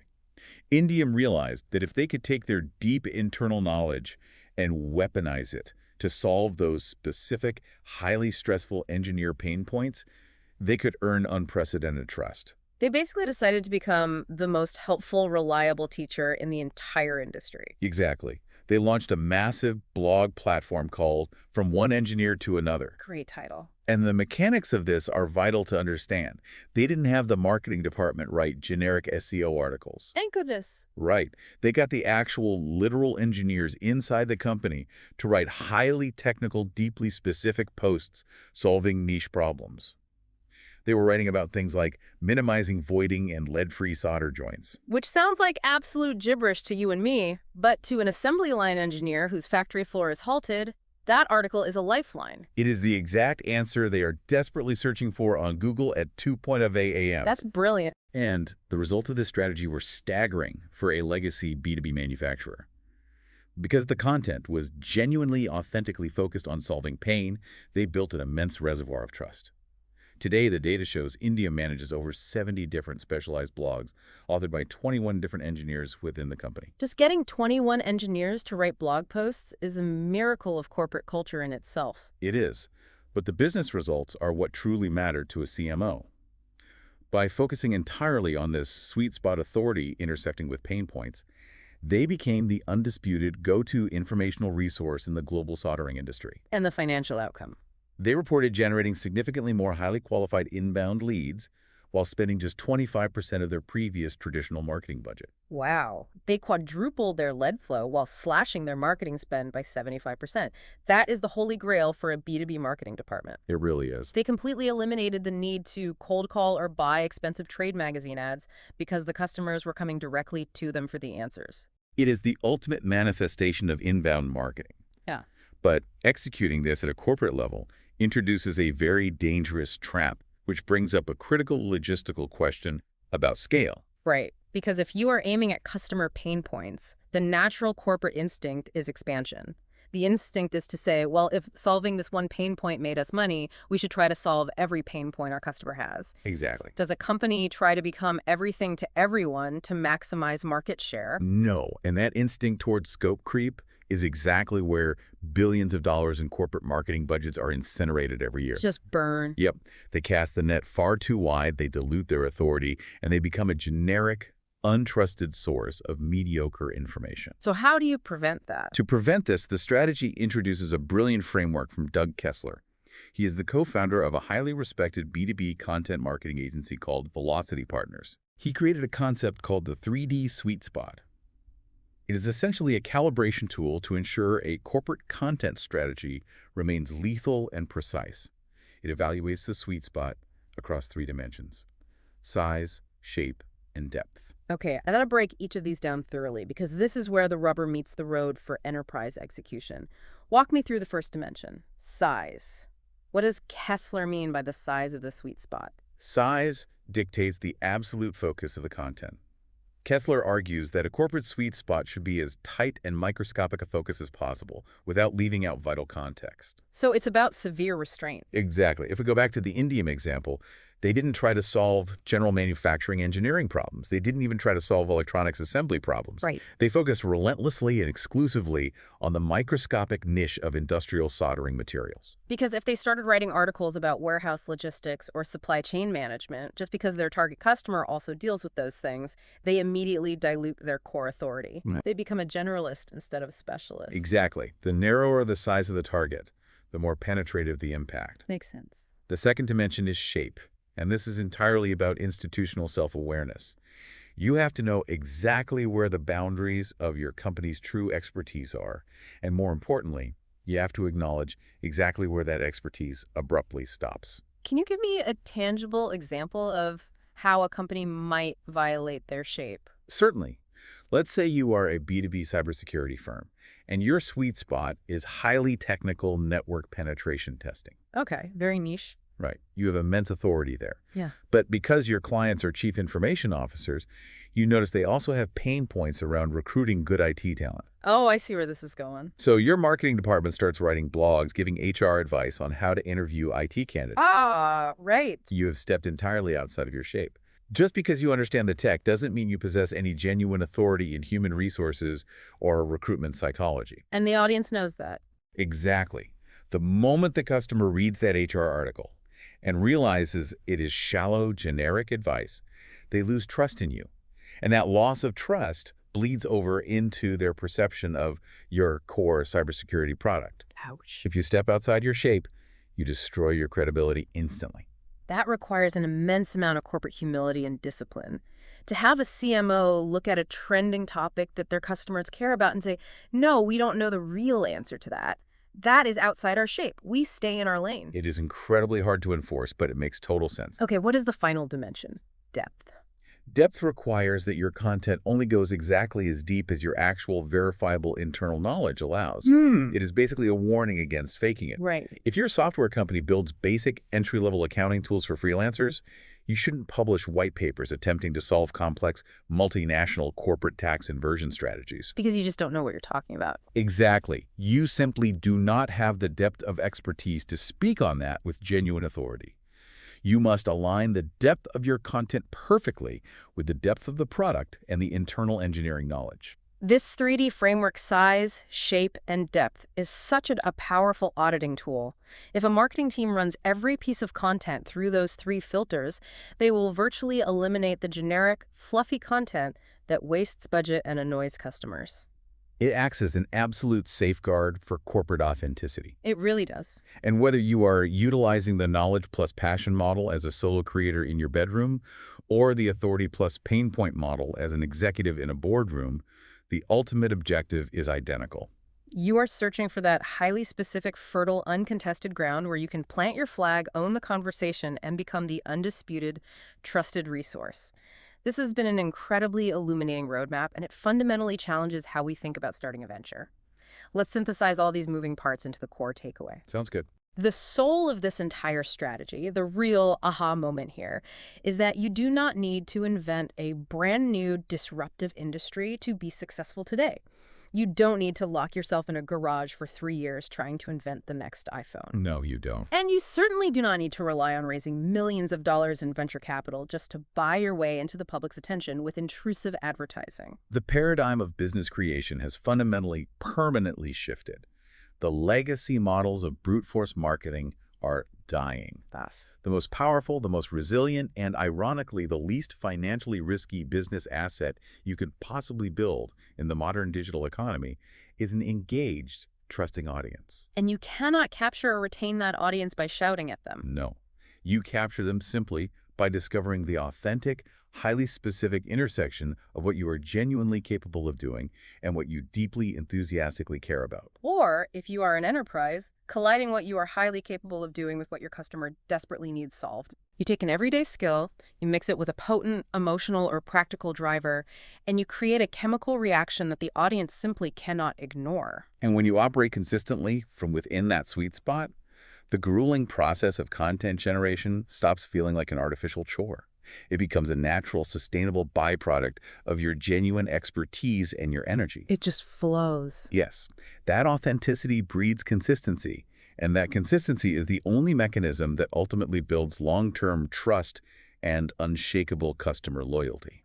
So you've done the brain dump. You've mapped out your potential sweet spots. You've defined your skills. You've passed the brutal 2-year passion test, and you've calibrated your size, shape, and depth. You ready to go? You have the engine built. But how do you make sure you aren't just revving that engine in an empty garage? How do you ensure this perfectly crafted Venn diagram actually reaches and resonates with real, breathing human beings? That's the next big hurdle. Exactly. Next time, we will explore the critical, highly strategic next step in the Content Inc. framework, how to precisely wrap this newfound sweet spot around a highly specific targeted audience demographic, creating a feedback loop where your business practically builds itself. It's going to be a good one. Until then, take a hard look at your own mental pantry. What everyday, seemingly unrelated ingredients are you holding on to that, if smashed together, might just create something explosive? So I'm going to start this deep dive with a bit of a hypothetical. Okay, I love a good hypothetical. Lay it on me. If someone rounded up every single piece of content your business has ever created, right? Put it all in a box and just threw it into the deepest part of the ocean so it never existed. Oh, wow. Okay. Yeah, just gone. The question is, would anyone actually miss it? Like, would it leave a gaping hole in the marketplace? That is a brutal question. I mean, it's honestly a little insulting when you first hear it. Right. It hurts a little. But I really want you, the listener, to sit with that for a second. Think about the years of blogs, the hundreds of videos, the podcasts, the weekly newsletters that you or your company have relentlessly pumped out. All that effort just vanished. Exactly. If every single word of it vanished tomorrow at noon, would your audience be clamoring for its return? Would they be calling your customer service lines in a panic? Or would they just seamlessly, thoughtlessly move on to the next result on Google? It is a phenomenal, almost terrifying thought experiment, and I think it immediately highlights the core existential crisis we are facing in the modern digital economy. Because there's just too much stuff out there. Exactly. The internet absolutely does not need more content. It is completely irrevocably drowning in it. Yeah, just totally saturated. And it's not just drowning in information, it's drowning in the exact same recycled, slightly reworded, purely commoditized information. A white noise. Right. So if your audience wouldn't actively notice and mourn the disappearance of your content, it basically means you are creating white noise. You're participating in a race to the bottom. You're fighting a losing battle for an attention span that is already completely maxed out. Exactly. And that is exactly the beast we are tackling today. Yeah. We're getting to the absolute bottom of this philosophy to figure out how to escape that endless sea of white noise. Which is the entire mission for this deep dive. Today, we are focusing on understanding the power of what is called the tilt. The tilt, I love that term. It's crucial. Over the course of this conversation, we are going to completely deconstruct why merely taking a skill you have and blending it with a passion you love is fundamentally not enough to build an audience. Maybe that worked back in the day. Oh, sure, it might have worked in, say, 2010, but it will absolutely fail you today. By the time we wrap up, you'll understand the mechanics of finding your own content tilt. Which is basically a unique differentiation factor, right? Exactly. One that doesn't just help you compete in a crowded market, but actually renders the competition entirely irrelevant. Mastering this specific framework it's the ultimate shortcut to radically successful entrepreneurship. I want to dive straight into that concept of rendering competition irrelevant. Because honestly, the idea of eliminating competition, it sounds like snake oil. It sounds too good to be true. Yeah, it sounds like a magic trick. And, when I think about altering reality or bending the rules of what's physically possible, my mind always drifts back to the movie The Matrix. Oh, classic. Yes. Right. Think about that scene where Neo goes to see the Oracle. He's sitting in this drab waiting room, and there's a young boy sitting on the floor, just, effortlessly bending spoons with his mind. Such a great scene. And Neo is staring at him, totally perplexed, trying to reverse engineer the trick. He's looking at the metal. He's looking at the physics of it. It's one of the most brilliant cinematic metaphors for paradigm shifts, because the lesson that young boy imparts isn't about telekinesis. It's about underlying frameworks. Right. The boy looks at Neo and says, "Do not try and bend the spoon. That's impossible. Instead, only try to realize the truth. And Neo is just so confused. Yeah, Neo asks, what truth? And the boy says, there is no spoon. Then you'll see that it is not the spoon that bends, it is only yourself. And what does Neo do? He physically shifts? He literally tilts his head. He shifts his physical perspective, looks at the problem from an entirely different spatial angle, and suddenly the spoon bends. Because he didn't force the metal with sheer willpower, he changed his framework of reality, which perfectly encapsulates the underlying philosophy of Peter Thiel. I mean, if you look at Thiel's arguments, and remember, this is the co-founder of PayPal, the first outside investor in Facebook. He's someone who fundamentally understands how digital monopolies are built. So what's his take on this? Well, in his book 0 to 1, he argues that the vast majority of businesses fail for a very simple, almost embarrassing reason. They just copy other businesses. Oh, man. The herd mentality. Precisely. They walk into an incredibly crowded room, they look at what everyone else is doing, and decide their grand strategy is to just shout slightly louder. Or maybe like in a slightly different pitch than the 100 other people in the room. Right. It's the equivalent of seeing a successful Italian restaurant on a corner and deciding to open a slightly cheaper Italian restaurant right next door. Which is just a race to the bottom. Thiel advocates for the exact opposite. He says you need to find a problem that nobody else is solving. You need to look to create a monopoly in an area that has been entirely underdeveloped. So you don't compete on the established axis. Exactly. You create a category of one. Okay, I hear that. Yeah. I love the theory. Yeah. It sounds great on a whiteboard in Silicon Valley. Yeah. But I have to push back here because we have to talk about the actual reality of the internet today for the person listening to this right now. Fair enough. What's the pushback? If I go to Google at this exact second and type in something standard like SEO ebook, I don't get a few competitors. I get roughly 20 million results. It's a massive number. 20 million. It feels like literally every problem, every conceivable pain point has already been solved. Every topic has been discussed, dissected, and debated to death. Every niche is overflowing with experts. Right.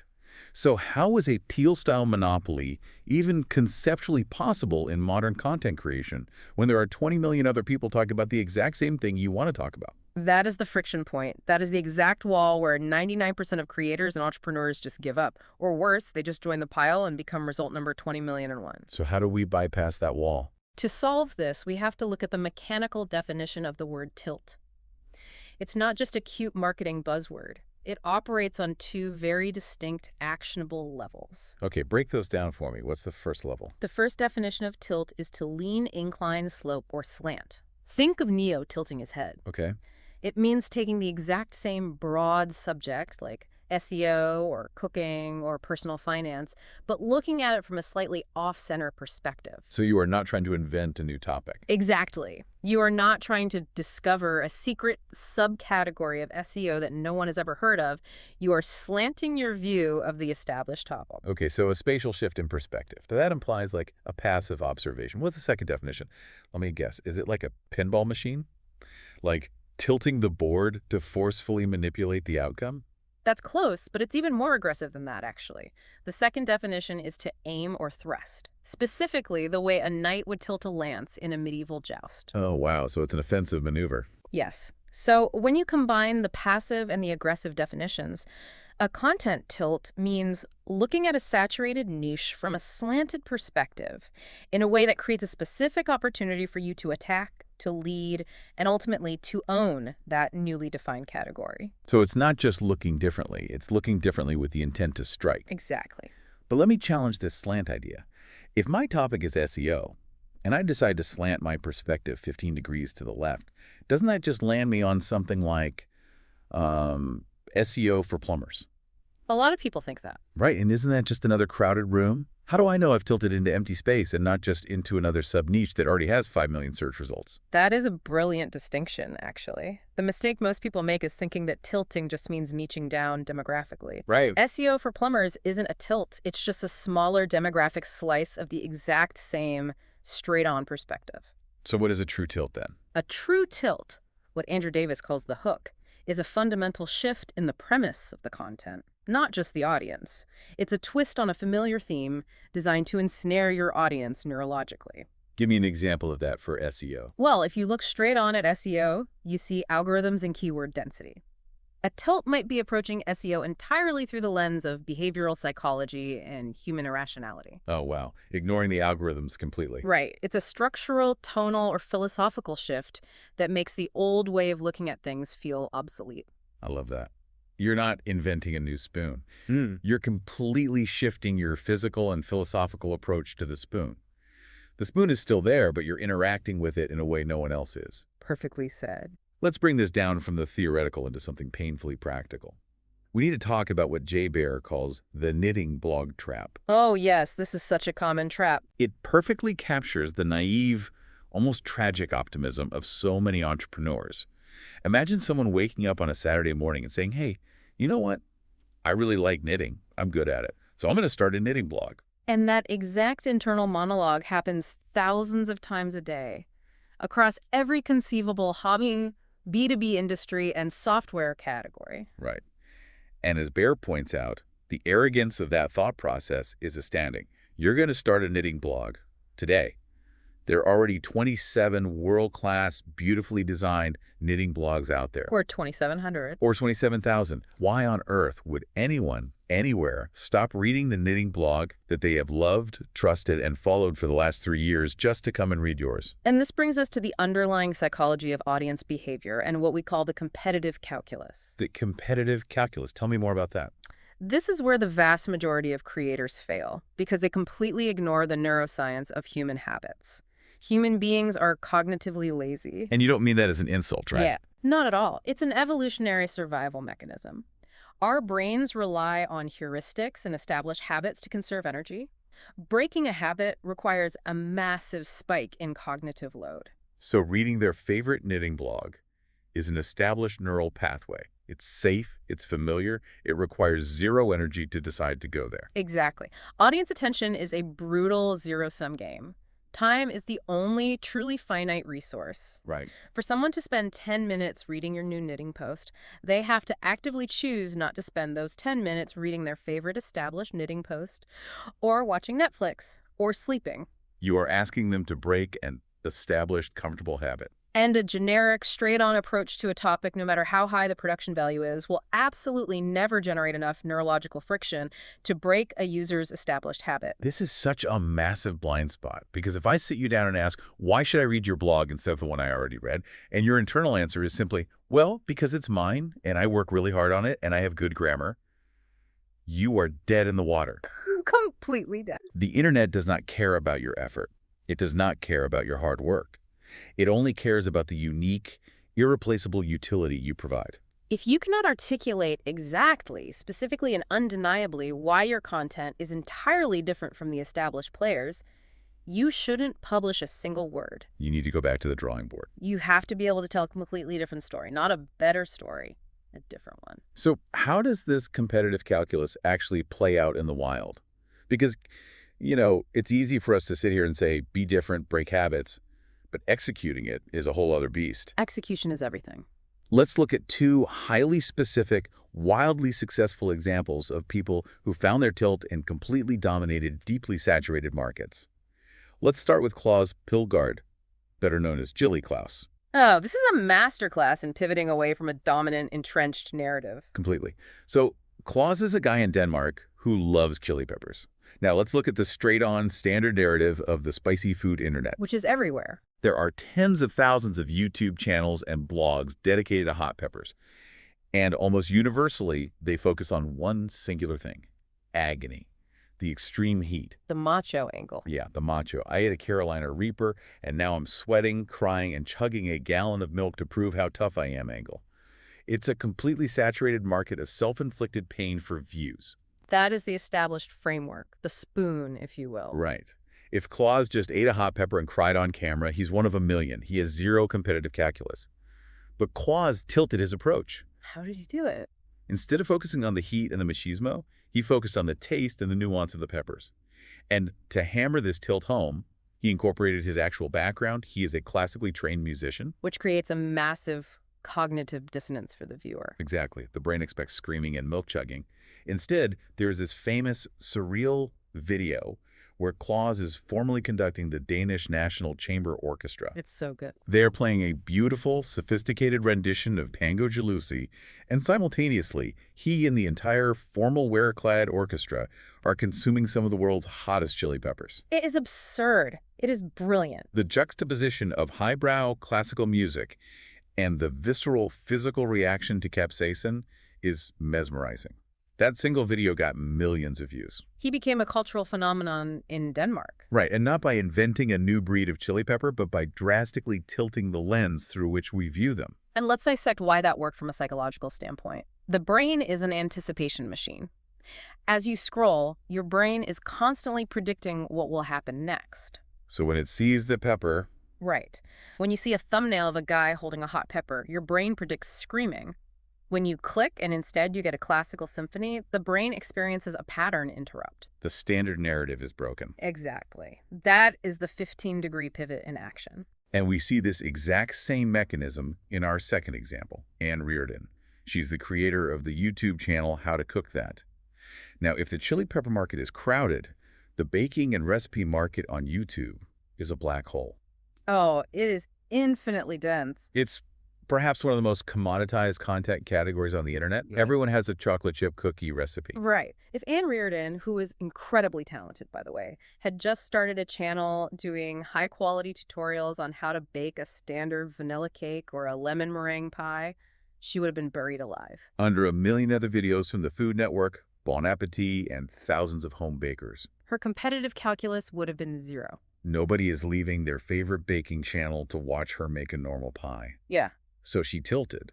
Her specific content tilt is focusing on impossible food creations. She abandoned utility for spectacle. Exactly. She isn't teaching you what to make for a Tuesday night dinner party. She makes things like cupcake piñata cookies that physically break open. I've seen that one. She bakes a cake that is a photorealistic, functional-looking giant iPad.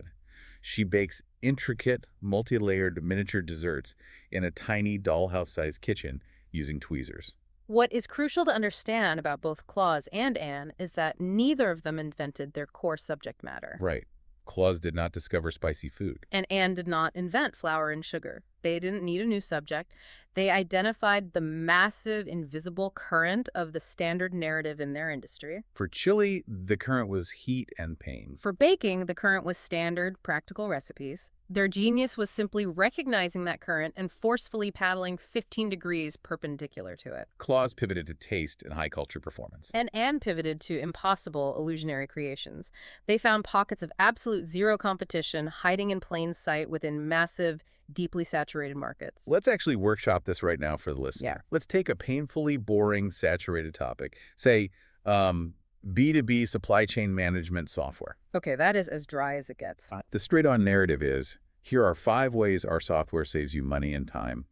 Everyone writes that blog. It's white noise.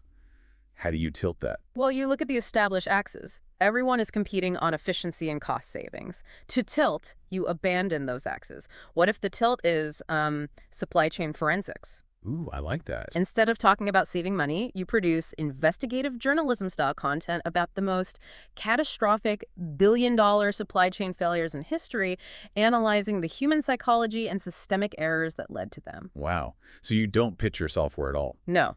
You become the true crime podcast of the logistics world. Suddenly, a warehouse manager who ignores every generic software blog is eagerly waiting for your next post. That is incredible. The practical takeaway for you listening is exactly this process. Take your broad topic, B2B software, fitness, real estate, whatever. Write down the absolute most generic standard narrative everyone in your industry blindly accepts as the right way to talk about it. And then what? Then forcefully pivot your perspective. Your job isn't to find a magical new ocean with no other fish. Your job is to invent a completely new, visually arresting way to swim in the ocean you're already in. That's a great way to put it. But here is where we hit a massive psychological roadblock. Yeah. As straightforward and logical as this tilt process sounds, there is a very specific demographic of highly intelligent, highly capable people who struggle with this concept more than anyone else. Oh, this is the paradox, right? Yes. This brings us to the tech startup content paradox, which is an observation made by Jay Acunzo from NextView Ventures. Yes, this paradox is fascinating because it seems entirely counterintuitive. Let's psychoanalyze the typical tech founder for a second. Okay, let's do it. They start a company because they look at the world, they identify a massive structural problem, and they genuinely believe they have the vision to build a product that solves it exponentially better than any existing competitor. They view themselves as disruptors. Right. They are fiercely, ruthlessly innovative with their product development. If you told a tech founder to just copy their competitor's code base line for line, they would be deeply insulted. Innovation is their entire identity. They raise millions of dollars on the promise that they are not doing things the normal way. But here's where it gets so incredibly frustrating. When these exact same fiercely innovative visionary founders sit down with their marketing team to approach their content strategy, they completely abandon their disruptive identity. They just throw it away. They just throw all their courage out the window. They suddenly treat content as this random collection of established, boring best practices that they just have to dutifully recycle. They say things like, well, our competitor publishes a weekly SEO-optimized listicle with 5 tips, so we need a weekly listicle with 5 tips. Why? If a founder is so insanely confident that their core product is a revolutionary game changer, why on earth do they suddenly accept being totally, dreadfully unoriginal with their content? It is a stunning paradox, and Akunzo diagnoses the root cause perfectly. It comes down to a fundamental miscategorization in the founder's brain. How so? These founders, brilliant as they are, do not view their content as a product in and of itself. They view their software or their app as the product with a capital P. And the content. They view content merely as marketing collateral, a chore, a tax they have to pay to the internet gods to get people to look at their actual product. It's just a billboard to them. Exactly. And because they don't see it as a product, they don't apply product-level innovation, rigor, or risk-taking to it. They just want to check the box. Blog post published? Check. Let's get back to coding. But isn't there also an element of fear here? Like in software, if you disrupt, you look like a genius. In corporate communications, if you disrupt, there's a fear you might look unprofessional. That's very true. Or you might scare off a conservative enterprise client. Yeah. So they retreat to the safety of the boring, generic blog post because nobody ever got fired for writing a 5 tips for productivity article. That fear of signaling risk is absolutely a factor. But Akunzo issues a very stark, very dangerous warning about that exact mindset. What's the warning? He points out that your content is the front door to your company's intellectual capability. It is a direct reflection of your ability to solve problems uniquely. Right. If your content is generic, recycled, safe, and entirely uninnovative, it sends a massive subconscious signal to the market. As Akunzo argues, if your content isn't innovative enough to stand out and capture attention, the market will naturally assume that the actual thesis for your core product probably isn't that strong either. Oh, that is a heavy realization. It's a gut punch. But it makes perfect sense. If you are standing on a stage claiming to be a revolutionary, paradigm-shifting thinker, but your company's blog reads like it was copied and pasted from a 2012 content marketing textbook, the cognitive dissonance is too loud. The customer won't trust you. The medium is the message. Your generic content is actively cannibalizing your disruptive product positioning. So the practical takeaway here, especially if you are leading a team or building a company, is massive. You have to treat your content with the exact same ruthless demand for innovation, uniqueness, and disruption as you do your core product or service. It has to be on the same level. Your content isn't a billboard pointing at your product. Your content is a product. You should be as proud of your newsletter as you are of your software. And if you are genuinely going to treat your content as a true product, you cannot just aim to participate in the market.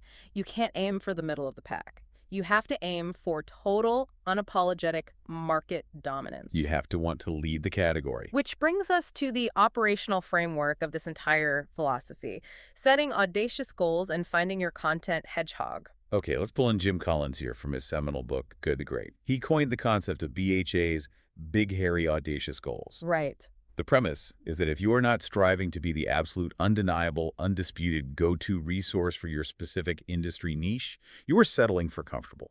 And in the digital attention economy, comfortable is a death sentence. Comfortable is the enemy of the tilt. You can't just want to be one of the knitting blogs.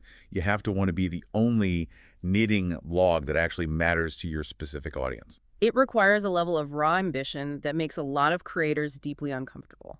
We are conditioned to be humble, to say there's room for everyone. But there isn't, not at the top. No. But to channel that necessary ambition constructively, we look to the adaptation of Collins's famous hedgehog concept specifically for content strategy. Remind me what the original concept is. In pure business terms, your hedgehog is the intersection of your passion, your skill, and your economic engine. It's the one big thing you can be the absolute best in the world at. Got it. To apply this to building a media or content asset, we break this down into 4 interconnected pillars. I highly recommend you, the listener, mentally audit your current strategy as we walk through these. Okay, let's build a framework. What is the foundational layer? Where do we start? The foundational layer, pillar 1, is defining what we cover. Okay, so like the actual topic. Exactly, but it isn't just picking a topic. It must be viewed through the lens of extreme world-class excellence. In your specific tilted niche, what is the exact nature of the information you provide? Right. Are you producing the most rigorous, data-backed, original research in your industry? Do you have the most comprehensive, step-by-step how-to guides? Are you doing the most hard-hitting investigative journalism? You cannot just say, I cover real estate. Right. You must define what specific type of coverage you can execute better than anyone else on the planet. Okay, so if I've figured out let's say I decide I am going to produce the most rigorously tested, scientifically validated original research on B2B marketing metrics. A great what? I assume the next immediate trap is taking that amazing research and trying to sprinkle it across YouTube, LinkedIn, TikTok, a podcast, and a blog all at the same time, right? Being utterly mediocre everywhere. Exactly, which is why pillar 2 is how we cover it. Okay. This is about aggressive, uncompromising channel domination. So pick a lane. When you are establishing your tilt, you do not want to be moderately okay at 5 different platforms. You want to own one platform so completely that you become synonymous with it for your audience. Like Matthew Patrick, right? From the Game Theory channel on YouTube. Perfect example. He didn't just do generic video game reviews and put them on a blog, a podcast, and Twitter. He completely, utterly dominated the intersection of video game lore, high-level math, and analytic theory. And he built it specifically and exclusively for the visual, retention-driven format of YouTube. Or look at John Lee Dumas with Entrepreneur on Fire. He didn't invent the business interview, but he completely dominated the how by pioneering the daily 7-days-a-week interview podcast format. Precisely. They found their how and they monopolized it before expanding. Once you have the what and the how, you move to the soul of the operation. Pillar 3, why we cover it. The why. This is your higher purpose. It is the beating heart of your content. And there's a very strict rule here. You must be creating this content for the betterment, the education, or the profound entertainment of the reader or customer first. So no hidden agendas. Exactly. If your internal why is simply to drive qualified leads to sell more of my sauce product, your audience will subconsciously smell that transactional intent from a mile away, and they will leave. This is the jackpot, isn't it? The ultimate alignment. When you genuinely, authentically want to solve your audience's informational pain points, and you align that higher purpose seamlessly with what you eventually sell. It's beautiful when it works. You aren't pitching them. You're educating them so thoroughly and elevating their understanding of the problem so deeply that eventually buying your product becomes the only logical next step. It builds an impenetrable moat of trust, which leads us to the final, narrowing focus. Pillar 4. Whom we cover it for? The audience. This is the ultimate test of your tilt. You have to identify a highly specific niche group of people who are currently starved, absolutely desperate, for the exact information they need to do their jobs better or live their lives better. Right, because if you are writing for everyone interested in business, you are writing for no one. Exactly. You aren't writing for entrepreneurs, you are writing for first-time sauce founders bootstrapping with under 100K who are trying to manage remote engineering teams. Oh, wow. That is specific. The more hyper-specific the whom, the sharper the tilt. When that specific founder finds your content, they shouldn't think, oh, this is interesting. They should think, holy cow, it's like they're reading my diary. This was made exactly for me. So the immediate takeaway for you listening right now, take a hard, unforgiving look at your current content strategy. Hold it up against the blinding light of those 4 pillars. It's a tough audit, but necessary. If you cannot confidently say, with your chest out, that you are actively striving to be the absolute best in the world at your highly specific what, how, why, and whom, then I have some tough news for you.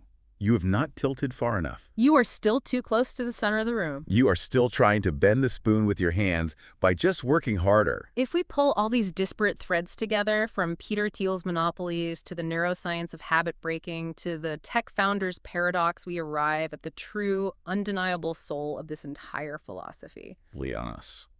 Finding your sweet spot, that intersection of what you are knowledgeable about and what you are passionate about, is utterly insufficient for success today. It merely gives you the starting line. It just gets you a ticket to enter the stadium. Exactly. The tilt is the engine of the car. It is the fundamental strategy of differentiation. Whether you are baking piñata cookies on YouTube, eating hot peppers to classical music in Denmark, or launching a disruptive logistics startup in Silicon Valley, the immutable rule of the internet is exactly the same. What's the rule? If your content does not tell a radically, structurally different story from your competition, if it wouldn't be deeply, genuinely missed by a specific group of people, if it vanished into the ocean tomorrow, then it is destined to simply become part of the internet's deafening white noise. So what does this all mean for you as you close out this deep dive and go back to your work today? It means you have absolute, unbridled permission to be entirely, unapologetically different. In fact, your survival depends on it. Take a look at your own favorite podcasts, your favorite industry blogs, or the YouTube channels you endlessly binge watch. I challenge you to look closely at them today. Can you spot their tilt? Can you see exactly how they shifted their perspective 15 degrees to own their category? Once you understand the mechanics of the tilt, you start seeing it everywhere. You can't unsee it. And now that you know how to physically and philosophically tilt your own perspective and find your unique hook, the next massive hurdle is taking that abstract, brilliant idea and translating it into a concrete, undeniable mission statement for your brand that your entire team can rally behind. Which is a whole other challenge. But, well, we'll save the exact blueprints for discovering your content mission for our next deep dive. Keep tilting. What if I told you that the secret to launching a wildly successful business isn't actually about having a groundbreaking new product, Right. or like a massive budget, or even, a completely original idea? What if it simply comes down to finding a way to tell a slightly different story than everyone else in your space? Yeah, I mean, it sounds almost too simple when you put it like that. It really does, Yeah. right? But today we are looking at the mechanics of the content tilt. And this is basically the only strategy that prevents you from becoming just another, ignored voice in a sea of millions of identical creators. It sounds almost like a cheat code when you frame it that way. Yeah. But it actually is the foundational reality of the modern internet. Yeah. Because, well, the barrier to entry to publish your thoughts or your business ideas is essentially zero right now. Literally zero. Anyone can do it. Exactly. I mean, anyone can start a blog or a newsletter or a video channel before they even finish their morning coffee. Correct. And because of that, true success, like the kind that actually builds a sustainable, profitable business, relies on this often missed strategic step. You have to find a completely unique angle that cuts through the noise. So today we are pulling from some of the most critical methodologies out there. We're specifically focusing on unearthing this content tilt, which is a concept developed by Joe Pulizzi in his foundational work, Content Inc. Right, a great source. Yeah, and over the course of this deep dive, you are going to discover 6 actionable, heavily tested strategies to pinpoint a content niche that you can completely own. And this really matters for anyone listening who's interested in business or marketing or entrepreneurship, because without this unique tilt, your voice just simply fades into the digital clutter. Oh, absolutely. It just gets buried. Yeah, but with it, you can build a massive loyal audience that becomes the ultimate foundation for your entire business model. So let's just get right into it. Let's do it. So to find this tilt, we actually had to begin in a place that feels entirely counterintuitive. Okay, I love counterintuitive. Where do we start? Well, we have to start by working backward from the ultimate vision. So we aren't starting with what we want to make today. We are starting with what it looks like when it's already, a massive, undeniable success out in the world. Right, and when we talk about working backward, I mean, There is no better corporate case study than the approach utilized by Jeff Bezos and Ian McAllister at Amazon. Oh, the press release method. Exactly. It's known as the Amazon press release method. So Ian McAllister, who was the general manager for Amazon Smile, he noted that before a new product is even presented for development at Amazon, Bezos requires a full press release to be written, Right. as if the product were already fully built, shipped, and ready to launch to the public. And the psychology behind this mandate is just fascinating because when you are forced to write a press release for something that doesn't exist yet, you're forced to distill your goals entirely with the customer in mind. Right. I mean, iterating on a Word document is infinitely cheaper and faster than iterating on a physical product, or in our case, a massive content strategy. Yeah, I mean, wait, stop though. You're telling me to write a press release for a blog or a podcast that doesn't even exist yet? I am, yeah. Because I feel like if I showed that to my team, they'd think I was wasting time on, fantasy role play or something. How do you justify the time spent writing fictional marketing materials for a ghost product? Well, that reaction is incredibly common.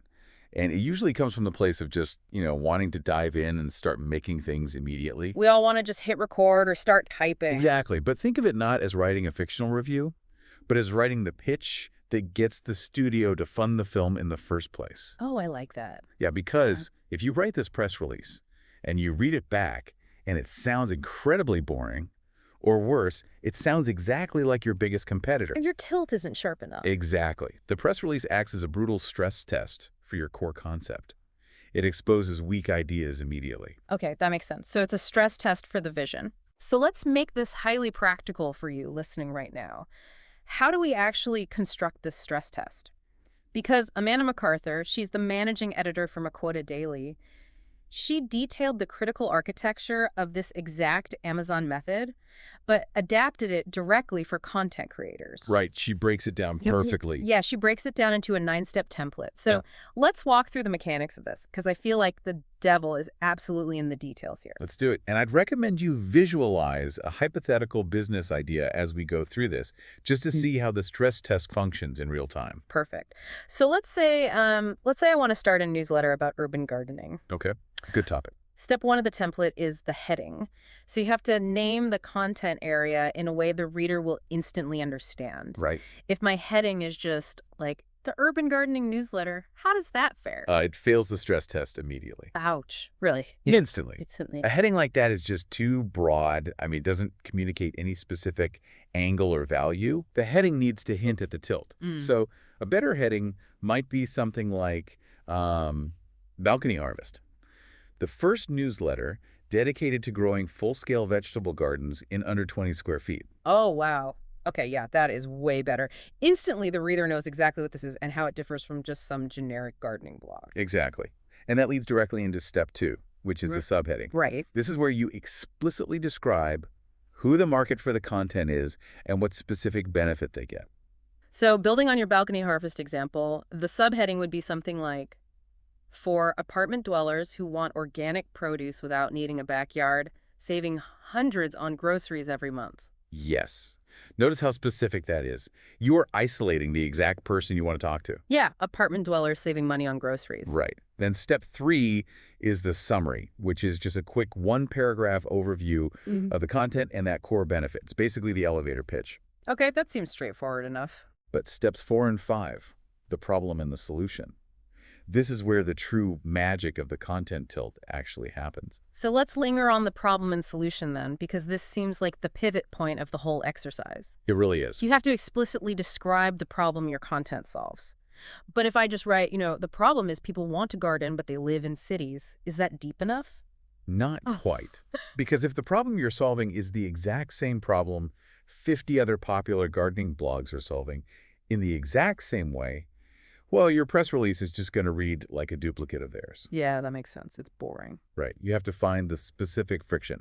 So the problem might be urban dwellers are relying on highly processed, expensive grocery store produce because traditional gardening advice assumes access to deep soil, full sun, and specialized irrigation. Oh, so you're calling out why the current solutions actually fail them. Exactly. Which sets up step 5 beautifully. The solution, how does your content elegantly solve that specific problem? Yes, exactly. So the solution could be Balcony Harvest provides weekly climate-specific guides on vertical hydroponics and shade-tolerant vegetables, allowing anyone to yield a massive harvest on a tiny concrete balcony. And when you clearly articulate the problem and the solution like that, the tilt is crystallized. It really is. You aren't just talking about gardening anymore. You are solving the specific geometric and financial puzzle of apartment living through horticulture. I love how that clarifies the mission. It gives you a real North Star. It does. So moving on, step 6 is a quote from you. Basically a quote from a spokesperson in your company explaining why this is so revolutionary. Right. Then step 7 is how to get started, which describes how frictionless it is for the audience to dive in. Keep it simple. Exactly. But then step 8 is the customer quote. And this one is interesting. You provide a hypothetical quote from a customer describing exactly how they experienced the benefit of your content. Why is a fictional customer quote so critical here? Well, because it forces empathetic projection. Empathetic projection. Yeah. You have to put yourself in the shoes of the person consuming your content and actually imagine the exact emotional and practical transformation they're going to undergo. Oh, I see. Because if you struggle to articulate why a hypothetical customer would be raving about your content, I mean, that's a glaring red flag that you haven't found your tilt yet. Because you don't actually know how you are helping them. Exactly. You don't really know why they'd care. Yeah. Yeah. And finally, the 9th step is a closing and call to action. So you just wrap it up and point the reader to where they should go next. Right. So the practical takeaway for you listening right now is to actually sit down today and draft a 1-page press release for your own content idea using this exact framework. Yes. And you should keep refining that vision until the press release literally gives you goosebumps. Yeah, I mean, it is a brilliant exercise in visionary empathy. Uh-huh. However, as powerful as a well-crafted vision is, vision alone isn't enough to build a business, right? Oh, definitely not. Because you could write a beautiful press release for a product that nobody actually wants. Exactly. Yeah. You can have a great vision that totally flops. Right, we can't just operate on gut instinct or, like, perfectly crafted hypothetical documents. We have to transition from the hypothetical to the empirical. Yes. We need cold, hard data. We need data to prove that the audience actually cares about our vision. Which brings us perfectly to the methodology of Andrew Davis. Oh, right, the author of Brandscaping. Yes. And he firmly believes that the most underutilized tool for finding a content niche is actually just Google Trends. Okay, so for those listening who might not use it daily, Google Trends is essentially a real-time map of global human curiosity. That's a great way to put it. Yeah, it allows you to see exactly what people are typing into search engines over time. But crucially, it doesn't just show you broad volume, right? It shows you velocity. Yes, velocity is key here. It shows you what breakout terms are suddenly rising in popularity. Let's ground this in a fantastic scenario from Jay Baer. He's the author of Utility. Okay. Let's say you have a deep, abiding passion for knitting. Knitting, okay. Yeah. And you decide you are going to launch a massive platform, a blog, a YouTube channel, all completely dedicated to knitting. Sounds fun. Well, if you type knitting blog into a search engine, you are going to find yourself staring down the barrel of millions upon millions of results. Oh, boy. 27 million to be exact. 27 million. That massive number just forces a very uncomfortable reality check. It really does. Like, why would anyone read yours? Why would a dedicated knitter abandon the blog they've trusted for 5 years, the community they are already a part of, to read your brand new, completely unproven content? They wouldn't. I mean, if your strategy is just, I'm going to write about knitting, you are going to get crushed by the incumbents. You are basically shouting into a hurricane at that point. Exactly. Shouting into a hurricane. But here's the magic of actually looking at search data. If you put knitting into Google Trends and ignore that massive, intimidating chart at the top. Right. Scroll past the scary big number. Yeah, scroll all the way down to the bottom. There, you'll find a section called Related Queries or Breakout Terms. Yeah. Okay. And suddenly, hidden beneath the massive umbrella of general knitting, you might see that searches for a highly specific phrase like innovative methods for using a knitting loom for beginners are skyrocketing by like 500%. Wow. And right there, just hidden in the raw data, is the foundation for your content tilt. Exactly. You do not launch a general knitting blog. You launch the premier destination on the entire internet for beginner knitting loom techniques. Yes. You take that specific rising niche and you completely dominate it. But wait, if I'm just chasing breakout terms on Google Trends, aren't I just abandoning my true passion just to appease the search algorithms? That's their question. Because it feels like, doesn't this turn creators into slaves to whatever random keyword happens to be spiking this week? It can feel that way, but we have to redefine how we think about passion in the context of building a business. Okay, how so? Data doesn't replace your passion. It focuses it. It focuses it. Right. You aren't letting the algorithm dictate your life's work.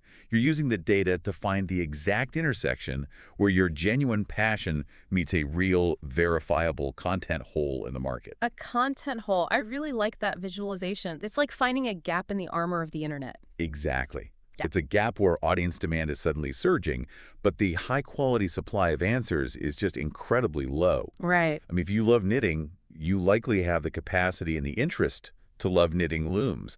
The data isn't telling you to abandon your craft entirely. It's just acting as a compass. Yes. It tells you where your passion can actually be of service to an audience that is desperately searching for answers and just hitting a brick wall. So your specific piece of homework here is straightforward. Go to Google Trends. Type in your broad topic area, whether that's, I don't know, leadership coaching, vegan baking, or personal finance. Whatever it is. Yeah, scroll straight past the broad data and hunt in the related searches and breakout terms section. Find those rising hyper-specific queries. Find the content hole and angle your tilt to fill it. That empirical validation is incredibly powerful, and it gives you a real direction to run in. But we also have to acknowledge the inherent limitation of search data. Okay, what's the limitation? It's completely sterile. Sterile. Yeah, it tells you what people are typing into a machine, but it lacks human nuance. It doesn't tell you the emotion behind the search. Oh, that makes total sense. So to get that, we actually have to transition away from the algorithms and go straight to the source. We have to actually talk to our potential readers. Yes, exactly. And this feels like the ultimate low-hanging fruit of unearthing a tilt.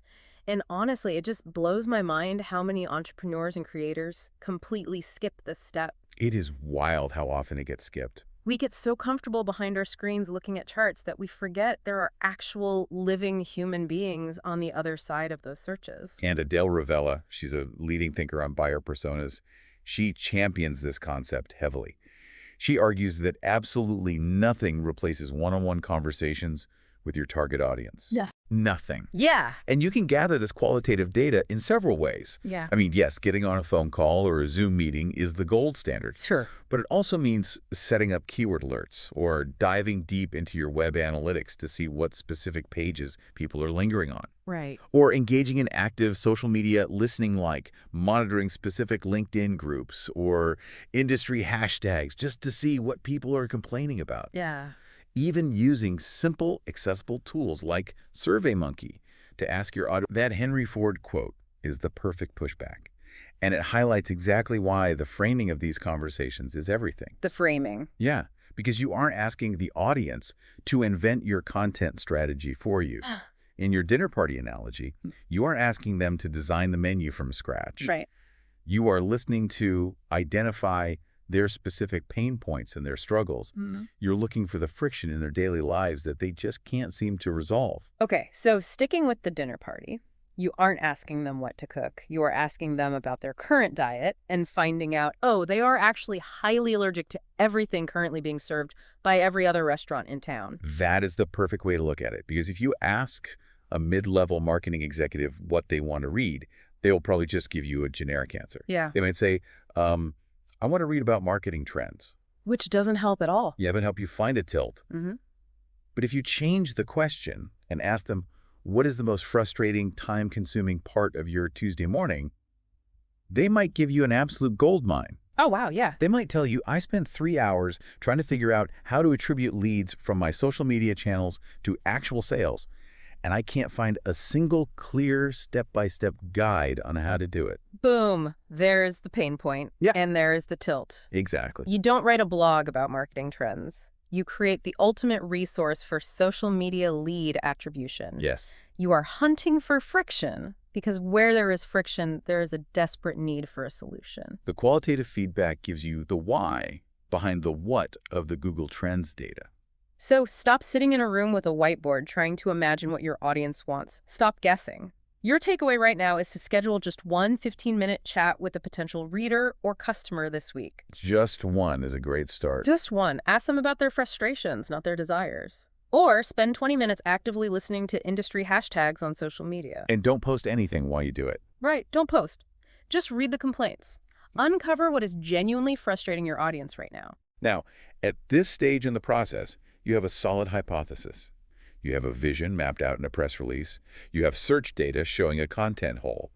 And you have human conversations confirming a real pain point. It's a great foundation. It is, but a hypothesis is still just a guess until it survives contact with reality. Right. You have to actually put your potential tilts to the test. We don't just pick one idea, blindfold ourselves, and go all in. We validate. A phenomenal methodology for this validation comes from Jay Acunzo during his time as the director of platform at NextView Ventures. Oh, this is a great story. Yeah, when Acunzo was considering moving into a completely new content area, he didn't just rebrand the entire company overnight and hope for the best. That would be terrifying. He utilized microtesting. Microtesting. Yeah, he would take small, isolated subsets of his email database, and he would send out different test content. So different angles, different formats, different voices for 6 solid weeks. 6 weeks of microtesting. Can you explain how that actually works in practice? Because the phrase A/B testing gets thrown around a lot, but what does it actually look like for a creator who's trying to find their voice? Sure. In plain English, A/B testing simply means showing version A to one small group of people and version B to another small group, and comparing how they react. Okay. Let's say you have an email list of 1,000 people. Instead of sending a new ideas to all 1,000, you just take 100 people. To 50 of them, you send an article focusing on the highly technical, data-driven side of your topic. Okay, that's version A. Right. To the other 50, you send an article focusing on the human, storytelling side of the exact same topic. Oh, I see. You are sending out probes. Exactly. And during those 6 weeks, you meticulously measure the reaction. You look at open rates. Did the subject line grab them? You look at click-through rates. Did they actually care enough to read the full piece? Right, are they engaging? Yeah, you measure on-site engagement time, and crucially, you monitor unsubscribe rates. Because if one angle gets massive engagement and the other causes people to unsubscribe, the audience's actual behavior has just dictated your winning tilt. That systematic approach totally reminds me of the incredible trajectory of Matthew Patrick, better known online as MatPat from the massive YouTube channel Game Theory. Yes, perfect example. Before he was a superstar with millions of subscribers, he didn't just sit down, play video games, and upload the footage hoping to get famous. No, not at all. He treated his early channel like a laboratory. He meticulously tested small subsets of content. He started testing bizarre angles like combining heavy collegiate-level math, physics, and deep narrative lore analysis with popular casual video games. He was testing variables. He would test different thumbnail styles, different pacing in his editing, different ratios of education to entertainment. He let the hard data viewer retention graphs, click-through rates on thumbnails, the specific types of comments people were leaving. He let all of that dictate what constituted a hit. He didn't guess what his audience wanted. Exactly, he didn't guess. He tested hypotheses until the data literally screamed at him to go in a specific direction. And that relentless testing is what built a platform of over 40 million subscribers across his various channels before he retired. It's a perfect example of letting the market guide the creation. But I have to play devil's advocate here. Okay, go for it. If I'm listening to this, it sounds a little bit like we are A/B testing our core identity. If I am just twisting my content to fit whatever gets a click or a high open rate, doesn't that risk making the content feel robotic? Aren't we just pandering at that point? It is a very valid concern. And honestly, it's a trap many creators fall into if they misinterpret the data. Right. But when done correctly, it is not robotic at all. It is highly responsive. Think of it this way. You are a complex human being with many interests, passions, and areas of expertise. You have a sense of humor. You have an analytical side. You have a philosophical side. True. When you test different tilts, you aren't faking anything or adopting a false persona. You are just trying on different hats that you already own. Precisely. You are simply offering different shades of your authentic self, different facets of your genuine knowledge. You are presenting these facets to the audience and letting your behavior dictate which of those authentic shades provides them the most value. Oh, that's a great way to put it. You aren't creating a fake persona. You are collaborating with your audience to find the sweet spot where your genuine interest overlaps with their intense need. So the takeaway here is to not bet the farm on day one. If you have a few ideas for a content tilt, run a microtest.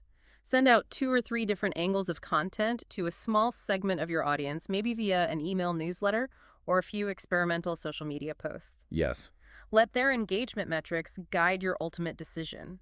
Let the audience vote with their attention before you commit your resources. Now, we need to look at a scenario where testing different shades of your identity or digging into Google Trends isn't quite enough to break through. When does that happen? Sometimes you look at the landscape of your industry and realize it is so saturated and the terminology is so entrenched that you just can't find a tilt within the existing boundary. Oh, yeah. It's just too crowded. In those moments, the absolute best way to stand out is to completely invent a new category. This is the bold, audacious strategy of repositioning the content area by owning the terminology. Yes, exactly. This is looking at the established jargon in your industry, realizing it's crowded and stale, and just saying, nope, we aren't playing that game. We're calling our process something else entirely. It instantly differentiates you. Because you are literally speaking a different language than your competitors. It is an incredibly powerful maneuver when executed with conviction. The classic textbook example of this comes from Joe Pulizzi's own company, the Content Marketing Institute, or CMI. Right. To understand the gravity of what they did, we have to look back at the landscape in 2007. At that time, the dominant industry term for a brand creating its own media like a magazine or a newsletter to attract customers was custom publishing. Custom publishing? It just sounds so dry. It really does. It sounds like something involving printing presses and massive corporate budgets. It was a legacy term. And, more importantly, Pulizzi realized through his qualitative conversations with marketing executives that the term simply didn't resonate anymore. It felt archaic. Yeah. It completely failed to capture the dynamic, digital-first reality of what the industry was rapidly becoming with the explosion of blogs and social media. Yeah. So CMI made a monumental pivot. They decided to champion a different term. They did. They championed content marketing. No, at the time, content marketing wasn't a thing. If you put it into Google Trends back in 2007, it was a ghost town. Nobody was searching for it. It barely registered at all. But CMI planted their flag there anyway. They relentlessly created high-quality educational content around this new, unsearched term. They defined it. They defined it, they built frameworks around it, they hosted events centered on it. In doing so, they didn't just create a new content tilt, they created an entire movement. They became the undisputed leaders of a massive industry because they literally named the category. And we saw the exact same phenomenon play out with HubSpot. They looked at traditional marketing, so cold calling, buying email lists, disruptive television ads, and realized it was a dying model. Yep. Instead of just calling their new software a digital marketing tool and fighting with thousands of other software companies for that keyword, they rallied an entire community around a newly invented term, inbound marketing. They wrote the book on it, literally. They defined the paradigm shift and gave it a name, instantly making themselves the authority. But here's the massive risk inherent in this strategy. Yeah. Isn't it incredibly dangerous to abandon established search terms for a phrase that literally nobody is searching for yet? You mentioned content marketing was a ghost town on Google Trends. Yeah, nobody was looking for it. If I invent a new term today, nobody knows to look for it. It feels a bit like opening a massive, beautiful, fully stocked retail store in a town with absolutely no roads leading to it. That is a great analogy. How do you survive while you wait for people to learn the new word? The store with no roads is a brilliant way to visualize the risk. What you are describing is the fundamental trade-off between immediate volume and long-term ownership. Exactly. Yes, you start with zero search traffic for your newly invented term. You have to build the roads yourself. But look at the alternative. If you try to rank for the crowded, established jargon like our 27 million knitting blogs, you might get a tiny fraction of a percent of a massive pie. Right. You will be fighting tooth and nail against massive incumbents for every single click forever. You're just a drop in the bucket. Exactly.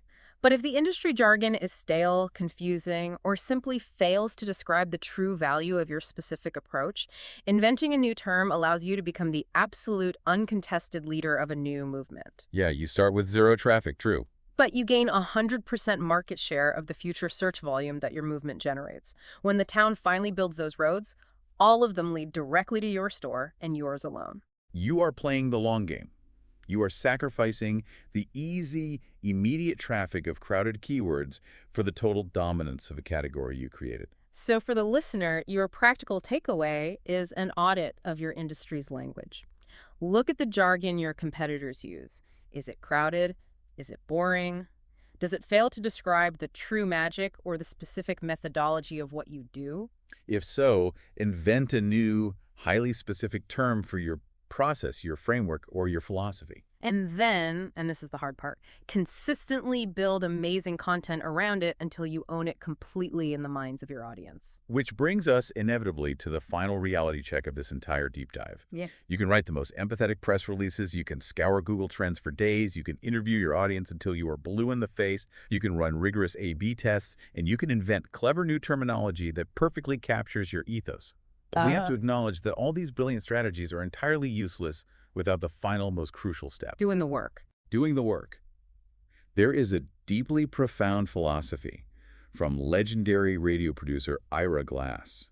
He talks about a phenomenon he calls the gap. The gap. Yes. When you start out in any creative or entrepreneurial endeavor, you usually have incredibly high taste. You consume great content, you know what a successful business looks like, you know what excellence sounds like. Because you've been a consumer of it for years. Exactly. But because you are just starting, your actual ability to produce that level of quality falls short. Your work is clumsy. There is a massive gap between your ambition and your current reality. Exactly. And Ira Glass makes it very clear.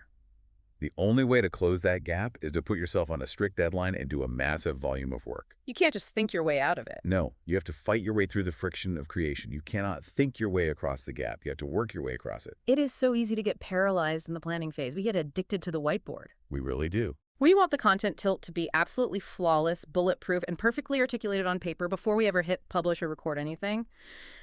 But the reality of the creator economy is that some of the most famous, successful voices out there started with the completely wrong tilt. Yeah. And they only found the right one through the messy public action of doing the work. We see this pattern repeatedly. Look at Jeff Bullis, who is now widely recognized as a massive success and a leading global voice in digital marketing and social media strategy. Right. When he first started his blog, he wasn't writing high-level B2B analytics pieces. He was writing about celebrity news. His very first post was literally about Jennifer Aniston. That is incredible. From Jennifer Aniston gossip to breaking down complex B2B social media analytics. It's wild. For those who might not be in the marketing world, B2B just means business to business, so selling services to other companies rather than everyday consumers. It is a highly specialized professional niche. Yeah. And he started with celebrity gossip. Or look at Jay Baer, who we mentioned earlier with his utility concept. He originally started his platform focusing heavily on email marketing. That was his initial tilt. Okay. But by putting the work out there, measuring the response, and doing the reps, both of these incredible entrepreneurs realized their initial tilts weren't quite right. They paid attention to what resonated. Exactly. And they pivoted to where their true massive success lay. Overarching social media strategy. Yeah. They had to do the wrong work to find the right work.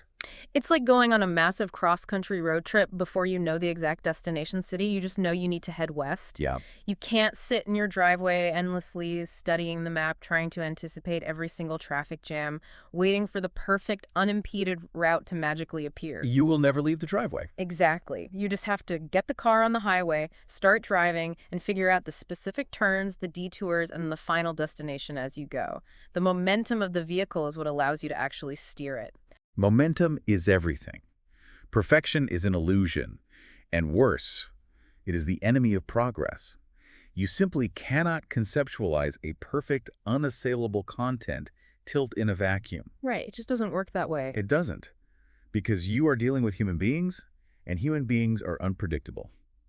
Your true tilt reveals itself through the friction of actually publishing content, making mistakes, and receiving real-world feedback from a living, breathing audience.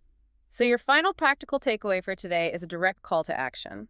Stop waiting for the perfect tilt. Stop endlessly tweaking your strategy document. Yes, please stop tweaking the document. Set a hard publishing deadline for yourself this week, whether it's writing a short article, recording a 5-minute video, drafting a podcast outline, or sending an email newsletter to 10 friends. Just do it. Put your work out into the world, embrace the clumsiness and the imperfection, and allow the actual process of creation to guide you to your true niche. If we step back and look at the architecture of everything we've discussed today, these 6 methodologies form a very powerful, cohesive ecosystem. We really do. Unearthing your content tilt is not a stroke of genius that randomly falls from the sky while you're taking a shower. It is a rigorous, systematic process of discovery. It requires the visionary empathy of writing an Amazon-style press release, forcing yourself to articulate the end value to the consumer before you build the product. It requires the empirical validation of utilizing tools like Google Trends, finding that content hole where demand outstrips supply. Yes, and it demands the humility to actually speak with your audience to uncover their deep-seated frustrations rather than arrogantly assuming you already know what they want. It takes the scientific rigor to microtest your ideas, letting the audience's actual behavior dictate the path forward. It takes the audacity to invent new terminology when the old words fail to capture your unique value. And above all else, it requires the relentless grit to close the gap, to publish, to fail, to iterate, and to keep doing the volume of work until your true angle finally reveals itself. It is a profound journey of discovering not just what the market wants, but what you are uniquely equipped to provide. And as we wrap up this deep dive, we want to leave you with a thought to really chew on as you go about your week. Think about your absolute favorite creator, author, or brand today. Picture them in your mind. The one whose voice you feel like you just know, the one you trust implicitly, the one who seems to speak directly to your soul. How many unseen iterations, how many failed microtests, how many clunky press releases, and how many Jennifer Aniston posts did they have to go through behind the scenes before they finally found that razor-sharp voice that you love so much? Probably a lot more than you think. Definitely. So the provocative question for you is this. What if your ultimate success relies entirely on your willingness to completely abandon your original precious idea once the data and the audience finally speak to you? Are you willing to let go of what you thought you wanted to make in order to create what the world actually needs? That is the defining question for any creator. Now that you've got the tools to unearth this razor-sharp content tilt, how do you actually build the physical foundation to support it? Keep that curiosity alive, because next time we'll be exploring exactly how to select the perfect platform to broadcast your unique new voice to the world. It's going to be a good one. It really is. Until then, keep digging for that friction and keep telling a slightly different story. What you just listened was the beginning of a full audio, way longer, explaining every single chapter of the book. If you would like to keep listening to the end and access to the full audio, you can access it with the link down below in the description and in the pinned comment.